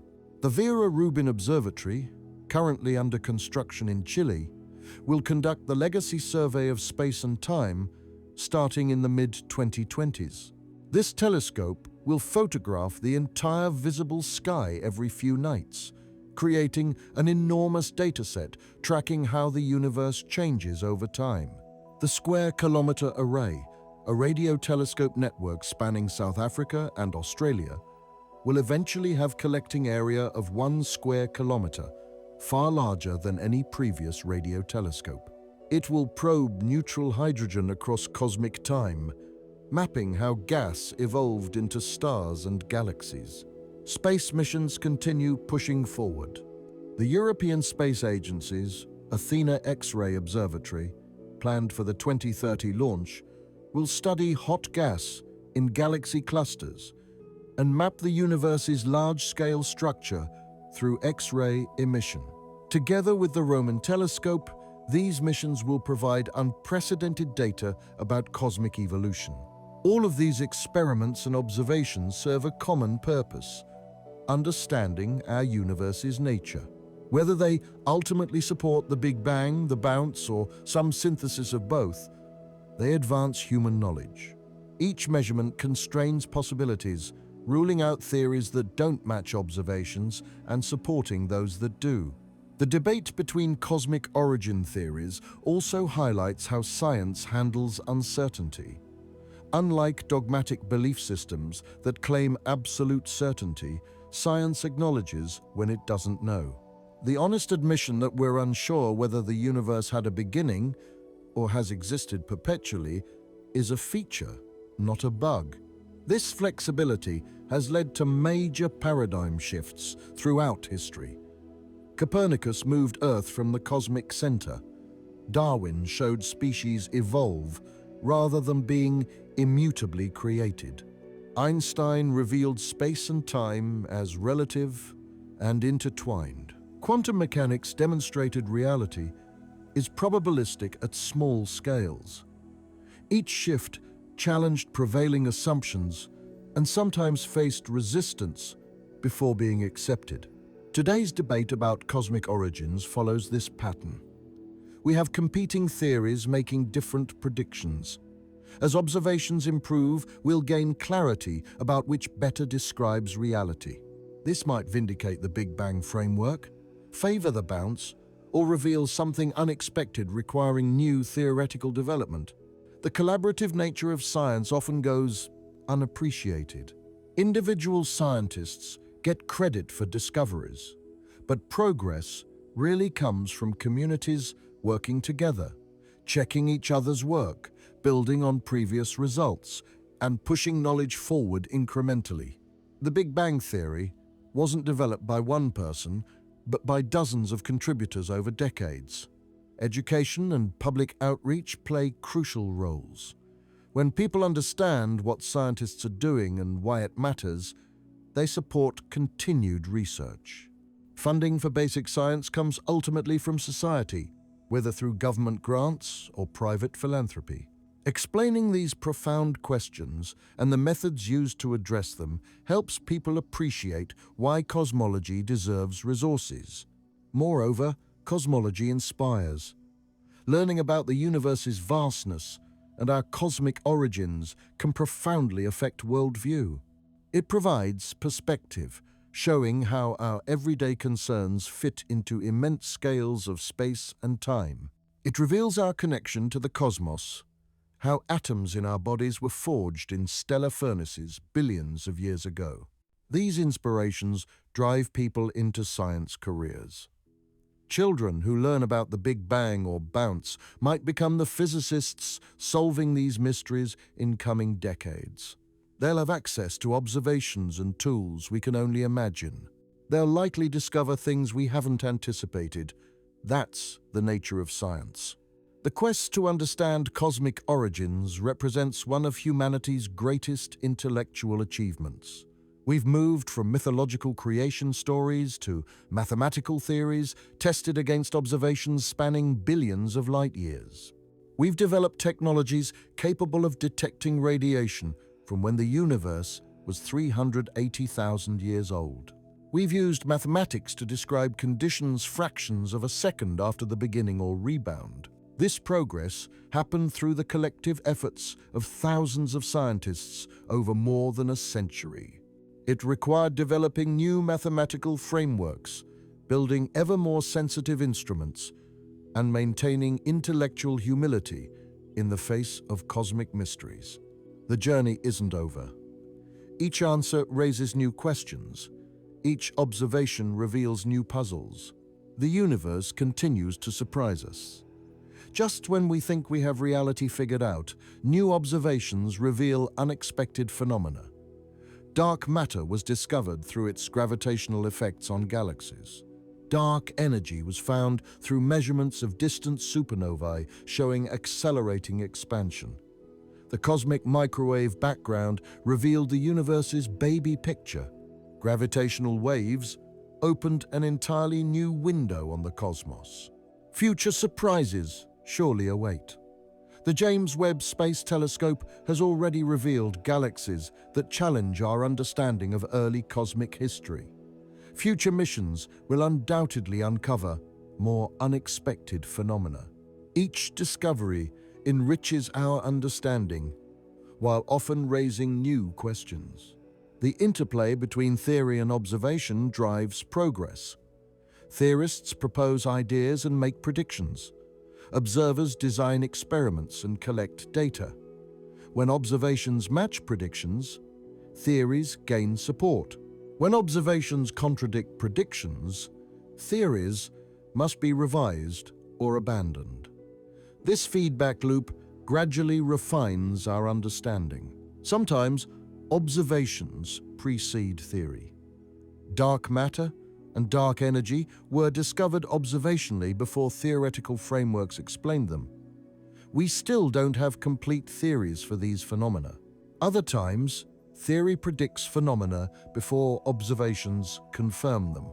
Einstein predicted gravitational waves in 1916, but they weren't directly detected until 2015, nearly a century later. The Big Bang versus bounce debate exemplifies this process. Both frameworks are mathematically consistent and physically motivated. Both make predictions. As observations accumulate, we'll determine which better matches reality. This might take decades, but the scientific method works. Eventually, nature reveals her secrets. Meanwhile, these theories inspire and challenge us. They push the boundaries of human knowledge into the deepest questions about existence. Whether the universe began or has always existed, whether time itself had a starting point, these questions touch on profound mysteries that humans have wondered about since developing self-awareness. We're privileged to live when these questions transition from pure philosophy into testable science. We can actually investigate the universe's origins through observations and experiments, rather than just philosophical speculation. This represents an extraordinary moment in human intellectual history. The journey of discovery continues. Each observation adds knowledge. Each theoretical development offers new perspectives. The debate over cosmic origins remains open, inviting investigation and debate. Scientists around the world work on these problems, using different approaches and expertise. So while we don't yet know definitively whether our universe began with a bang or has been rebounding through time without end, we're making progress. Observations continually improve. Theories become more sophisticated. The debate sharpens. Eventually, nature will reveal which framework better describes reality. Until then, we appreciate both the Big Bang's empirical successes and the bounce's theoretical elegance, recognizing that truth might be more subtle than either picture alone suggests. The quest continues, and we're all part of it, asking questions and seeking answers about our cosmic origins. This is what makes science so exciting and important. We're not just solving puzzles, we're uncovering fundamental truths about reality itself. The history of how we arrived at these competing theories reveals important lessons about how science works. Scientific progress isn't a straight line from ignorance to knowledge. It's a winding path, with false starts, competing ideas, brilliant insights, lucky accidents, and gradual refinement through evidence. Consider how dramatically our view of the universe has changed over just the past century. In 1920, most astronomers thought the Milky Way was the entire universe. Edwin Hubble's discovery that spiral nebulae were actually distant galaxies expanded the known cosmos by orders of magnitude. Before Hubble, the universe seemed static and eternal. After his observations of cosmic expansion, we realized the universe has a history, a direction, possibly a beginning. This transformation happened through careful observations, not just theoretical speculation. Hubble didn't sit in an office and decide the universe should expand. He went to Mount Wilson Observatory night after night, photographed galaxies, measured Cepheid variables, calculated distances, and compared them to redshifts. The data led him to an unavoidable conclusion that contradicted prevailing assumptions. This pattern repeats throughout cosmology's history. Predictions are made, observations are conducted, and reality surprises us. Sometimes, observations confirm predictions, as with the cosmic microwave background. Other times, they force revisions, as with the discovery of accelerating expansion in 1998. Scientists expected the universe's expansion to be slowing down due to gravity. Instead, supernovae observations showed it was speeding up, requiring the introduction of dark energy into cosmological models. Dark energy exemplifies how much we still don't understand. It comprises about 68% of the universe's total mass energy content, yet we don't know what it is. The leading candidate is vacuum energy, the energy inherent to empty space itself. But calculations of vacuum energy from quantum field theory give results about 120 orders of magnitude too large. That's 1 followed by 120 zeros, an absurd discrepancy. This enormous mismatch between theory and observation is sometimes called the worst prediction in the history of physics. Yet somehow, dark energy exists at just the right level to cause accelerating expansion without tearing the universe apart. Why? We don't know. This remains one of the deepest mysteries in physics. Dark matter presents similar puzzles. We know it exists because we observe its gravitational effects. Galaxies rotate too fast to be held together by visible matter alone. Galaxy clusters contain more gravitating mass than we can account for with stars and gas. Gravitational lensing, where massive objects bend light, reveals the presence of unseen mass. Multiple independent lines of evidence all point to the same conclusion. There's about 5 times more dark matter than ordinary matter in the universe. But we don't know what dark matter is made of. Leading candidates include weakly interacting massive particles, or WIMPs, and axions, hypothetical particles predicted by some theories. Despite decades of searches with increasingly sensitive detectors, we haven't directly detected dark matter particles yet. These mysteries don't invalidate the Big Bang theory. They show that while we understand the universe's overall evolution, we don't understand most of what composes it. This is actually exciting rather than discouraging. It means there are major discoveries still to be made, fundamental questions still to be answered. The development of inflation theory demonstrates how theoretical work addresses observational puzzles. In the late 1970s, cosmologists recognized problems with the standard Big Bang model. The horizon problem and flatness problem seem to require fine-tuned initial conditions. Why should the universe start in such a special state? Alan Guth, working at Cornell and Stanford in the late 1970s and early 1980s, realized that a brief period of exponential expansion could solve these problems naturally. If the universe underwent rapid inflation very early on, it would explain both the uniformity we observe and the flatness of space. Guth published his idea in 1981, and it quickly gained attention. But Guth's original inflation model had problems. It couldn't end inflation gracefully. The universe would expand forever, never transitioning to the normal expansion we observe. Other physicists, including André Linde, Andreas Albrecht, and Paul Steinhardt, developed improved inflation models that solved this problem. By the mid-1980s, inflation had become the leading explanation for the universe's initial conditions. Inflation makes specific predictions that can be tested. It predicts the universe should be spatially flat, which observations confirm. It predicts nearly scale invariant density fluctuations, which cosmic microwave background observations confirm. It predicts primordial gravitational waves at levels that might be detectable by future experiments. Each confirmation increases confidence in the theory.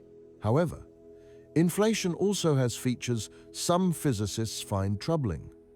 It predicts perpetual inflation in most models, where inflation never completely stops but continues in some regions of space forever. This produces a multiverse of pocket universes with different properties. Our observable universe is just one pocket among potentially limitless others. The multiverse concept raises philosophical and scientific questions. If we can never observe other universes, can the multiverse hypothesis be considered scientific? Some argue it's unfalsifiable and therefore not science. Others counter that multiverse theories make predictions within our observable universe that can be tested, making them scientific even if we can't directly observe other universes. This debate touches on deep questions about what makes something scientific. Karl Popper argued that falsifiability is the key criterion. A theory must make predictions that could potentially be proven wrong. Thomas Kuhn emphasized paradigm shifts and the social nature of scientific revolutions.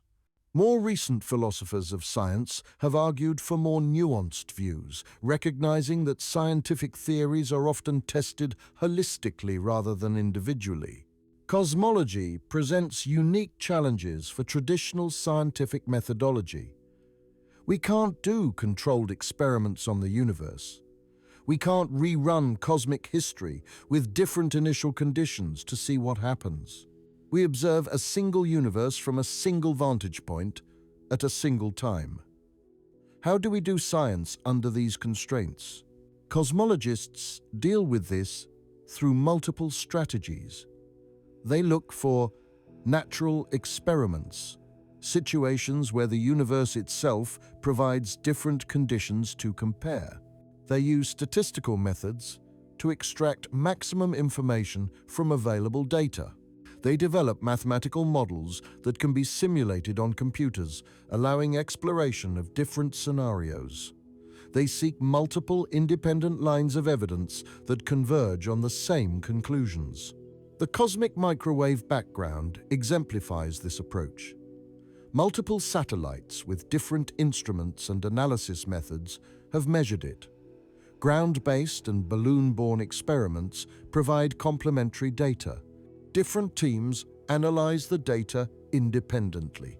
All reach consistent conclusions about the universe's age, composition, and geometry. This convergence of evidence from multiple sources provides strong support for the underlying theory. Gravitational wave astronomy, still in its infancy, promises to open entirely new windows on the cosmos. When LIGO detected gravitational waves from merging black holes in 2015, it confirmed a prediction Einstein made 99 years earlier. It also demonstrated that we can observe the universe through ripples in space, time itself, not just electromagnetic radiation.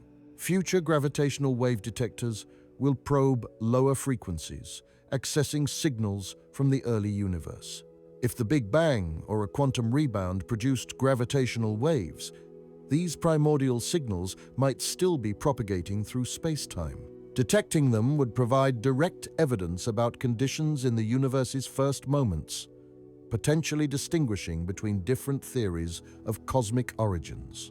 The Laser Interferometer Space Antenna, or LISA, scheduled for launch in the 2030s, will detect gravitational waves with wavelengths too long to observe from Earth. It will consist of 3 spacecraft flying in formation, separated by millions of miles, forming a giant gravitational wave detector in space.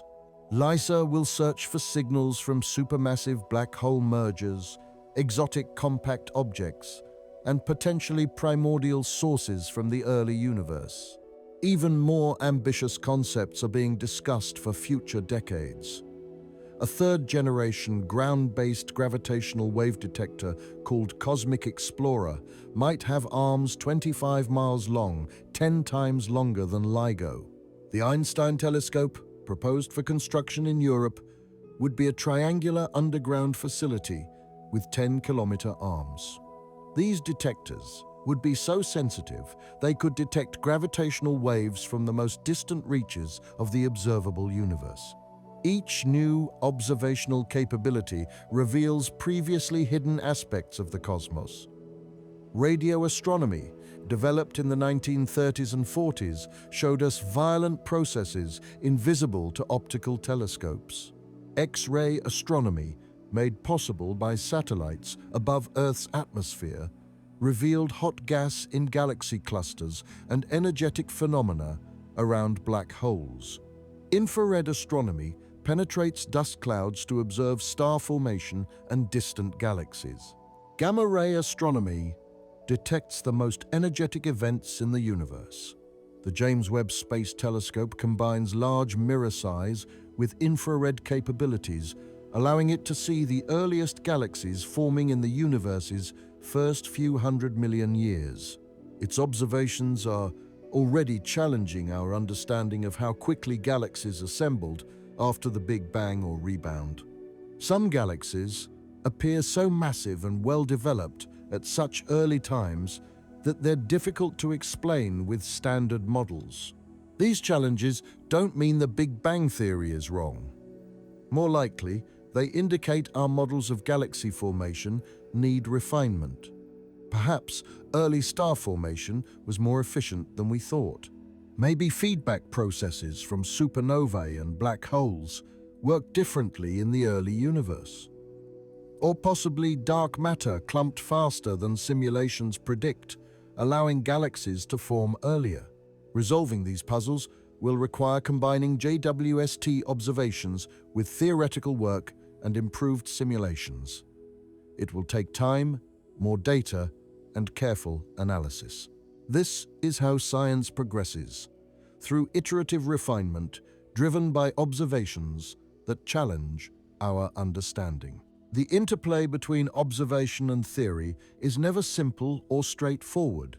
Observations don't come with labels saying, "This supports theory A," or "This disproves theory B."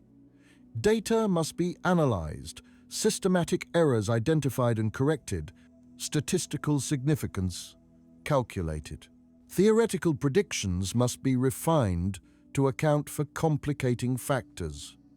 The process involves judgment calls, assumptions, and interpretation. This is why scientific conclusions are always tentative, subject to revision based on new evidence. We say theories are well supported or highly probable rather than proven. This isn't weakness or uncertainty in a problematic sense. It's intellectual honesty about the limits of human knowledge and the provisional nature of scientific understanding. The Big Bang theory is extraordinarily well supported by multiple independent lines of evidence. Cosmic expansion, the microwave background, light element abundances, and large-scale structure all point to a hot, dense, early state that evolved into the universe we observe today. This doesn't mean every detail is correct or that the theory is complete, but the overall framework is solid. The bounce theory, by contrast, is more speculative. It makes theoretical sense and addresses real problems in Big Bang cosmology, but it lacks the observational support that would elevate it from interesting possibility to well-established theory. This could change if future observations detect predicted signatures of a quantum rebound or previous phases. Until then, it remains an intriguing alternative worth developing and testing. Science works by holding multiple possibilities in mind simultaneously, favoring those with stronger evidence while remaining open to alternatives. This balance between confidence in well-supported theories and openness to revision is what makes science reliable. We trust scientific conclusions not because scientists claim certainty, but because conclusions are proportioned to evidence and subject to testing. The cosmic origin debate illustrates this beautifully. We have the Big Bang framework, strongly supported but with acknowledged problems. We have bounce alternatives that address those problems but need observational confirmation. We continue developing both frameworks, making predictions and conducting observations to test them. Eventually, evidence will favor one or point towards something we haven't imagined yet. This process takes patience. Science doesn't provide instant answers to profound questions. It makes steady progress through careful observation and rigorous thinking. The payoff is genuine understanding grounded in evidence rather than speculation or wishful thinking. Looking back over the past century, the progress is remarkable.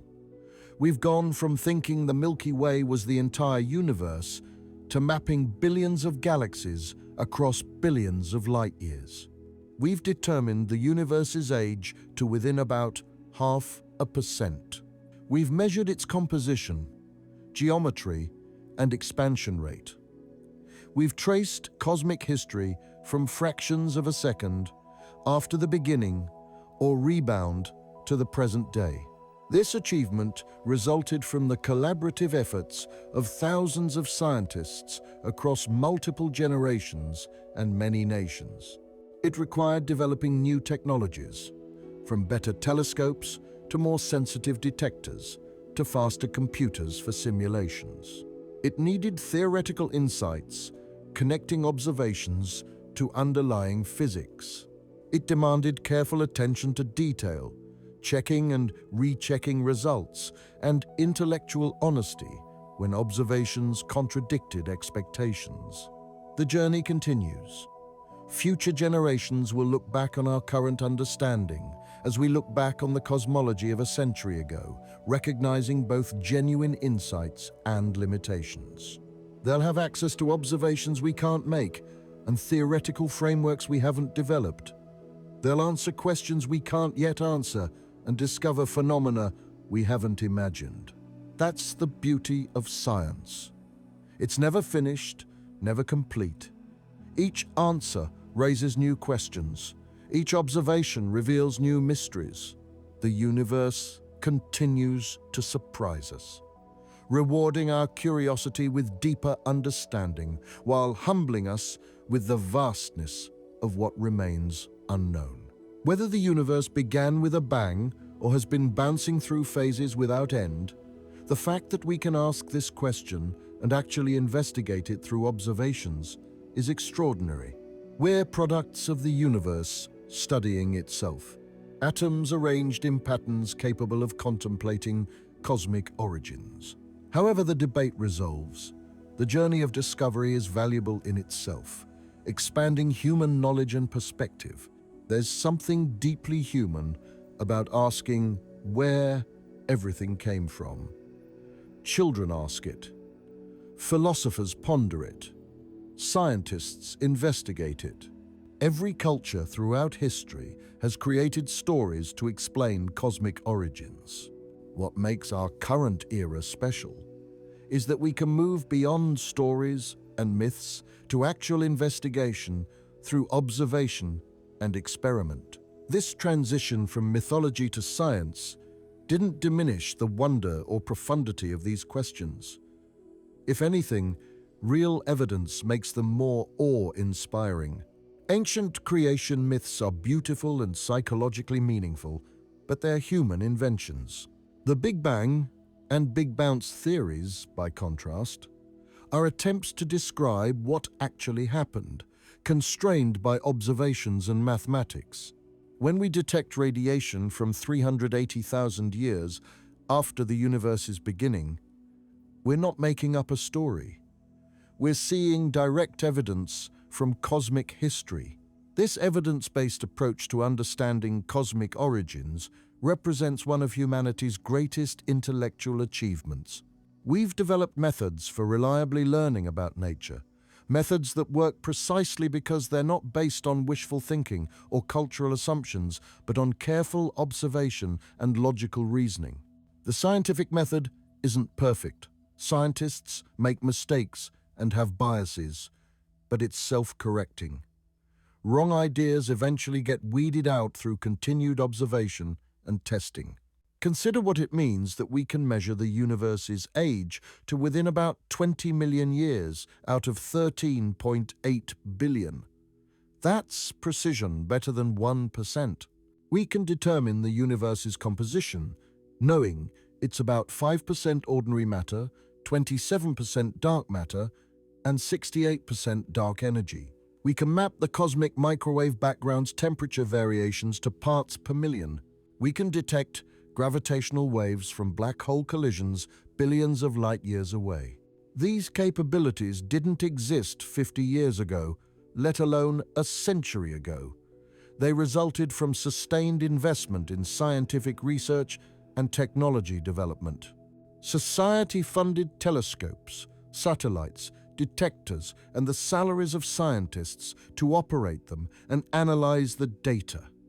This investment paid off in knowledge about our universe and our place in it. But cosmology isn't just about satisfying curiosity. It has practical benefits too. Technologies developed for astronomical observations often find applications elsewhere. Charge-coupled devices, or CCDs, invented for telescopes, now capture images in every smartphone camera. Computer algorithms for analyzing astronomical data are used in medical imaging.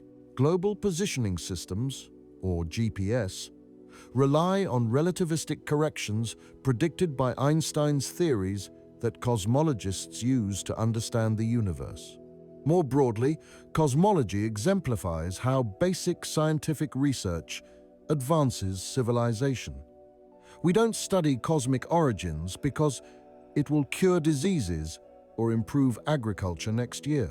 We study it because understanding our universe is intrinsically valuable and because basic research often leads to unexpected applications decades later.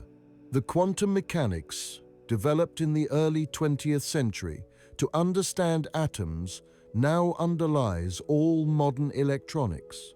Nobody in 1925 predicted computers or smartphones, yet they emerged from that basic research. The cosmic origin debate also connects to questions about meaning and purpose that resonate beyond science. If the universe had a definite beginning, does that imply it has a purpose or direction? If it's existed perpetually through endless transformations, does that change how we think about existence and meaning? Different people answer these questions differently based on their philosophical and religious views. Science can't answer ultimate why questions. It describes how things work, what physical laws govern nature, what happened in cosmic history, but it can't tell us if there's meaning or purpose behind it all.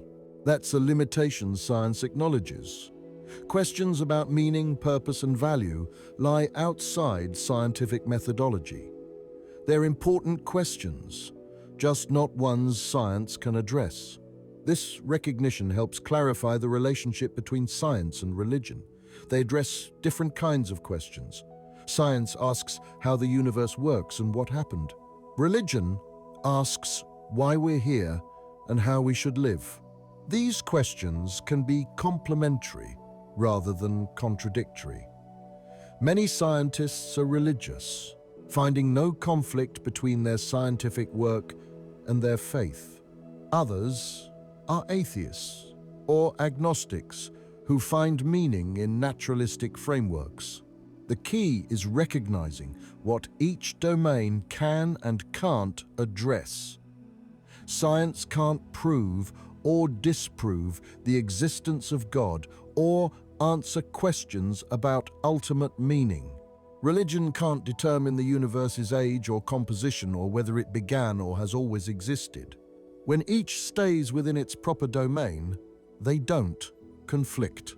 Conflicts arise when religious authorities make claims about the natural world that contradict evidence, or when scientists claim their work proves or disproves religious beliefs. The cosmic origin theories we've explored can be interpreted through various worldview lenses.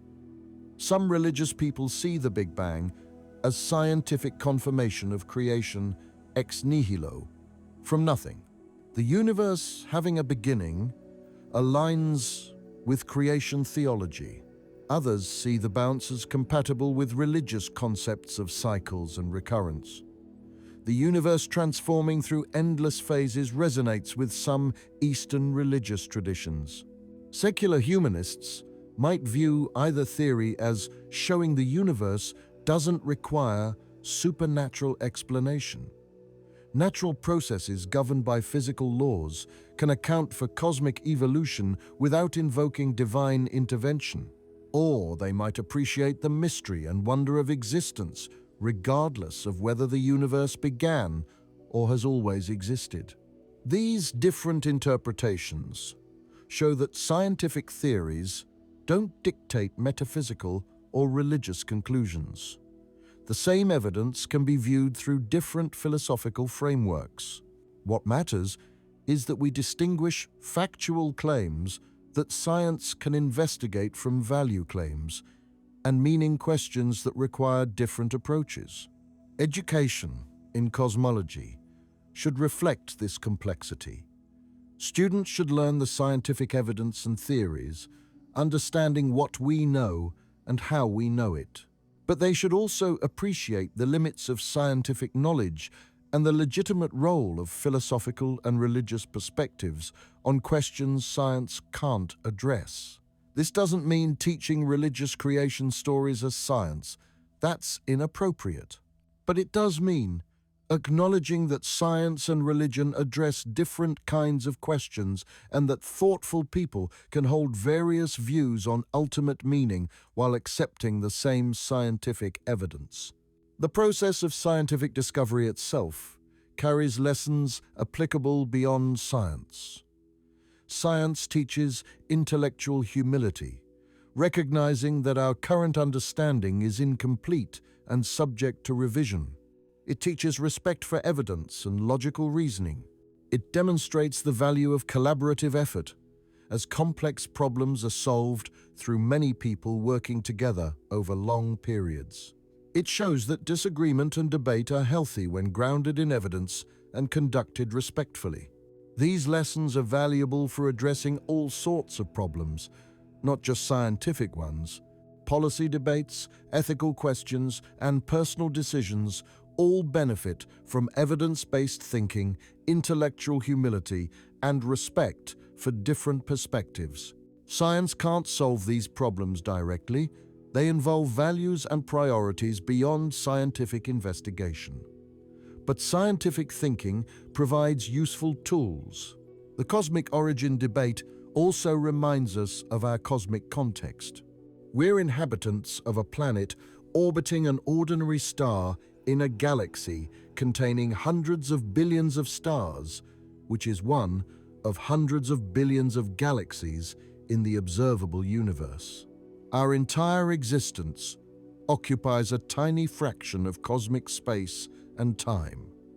Earth formed about 4.5 billion years ago, less than a third of the universe's age. Complex life appeared relatively recently.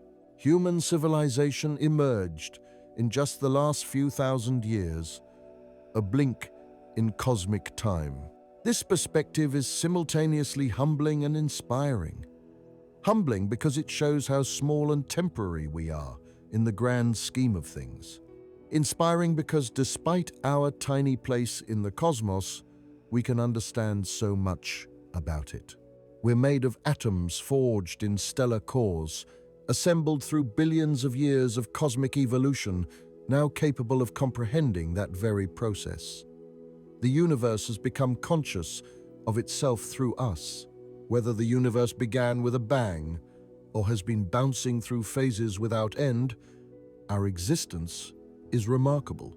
The fact that the universe's laws and initial conditions allowed matter to organize into stars, planets, and eventually life and intelligence is extraordinary. Whether this is pure chance, anthropic selection in a multiverse, or evidence of purpose depends on interpretive frameworks beyond science. But the facts themselves are awe-inspiring regardless of interpretation. Looking to the future, cosmology will continue advancing through new observations and theoretical developments. Within the next few decades, we'll likely answer many current questions while discovering new ones. We might determine whether the universe began or has bounced through phases. We might discover what dark matter and dark energy are. We might detect primordial gravitational waves, revealing conditions in the universe's first moments. Or we might find something completely unexpected that requires rethinking our entire framework. Whatever happens, the journey of discovery will continue. Future generations will look back on our current understanding, appreciating our genuine insights while recognizing our limitations. They'll have capabilities we can't imagine, just as we have capabilities that scientists a century ago couldn't imagine.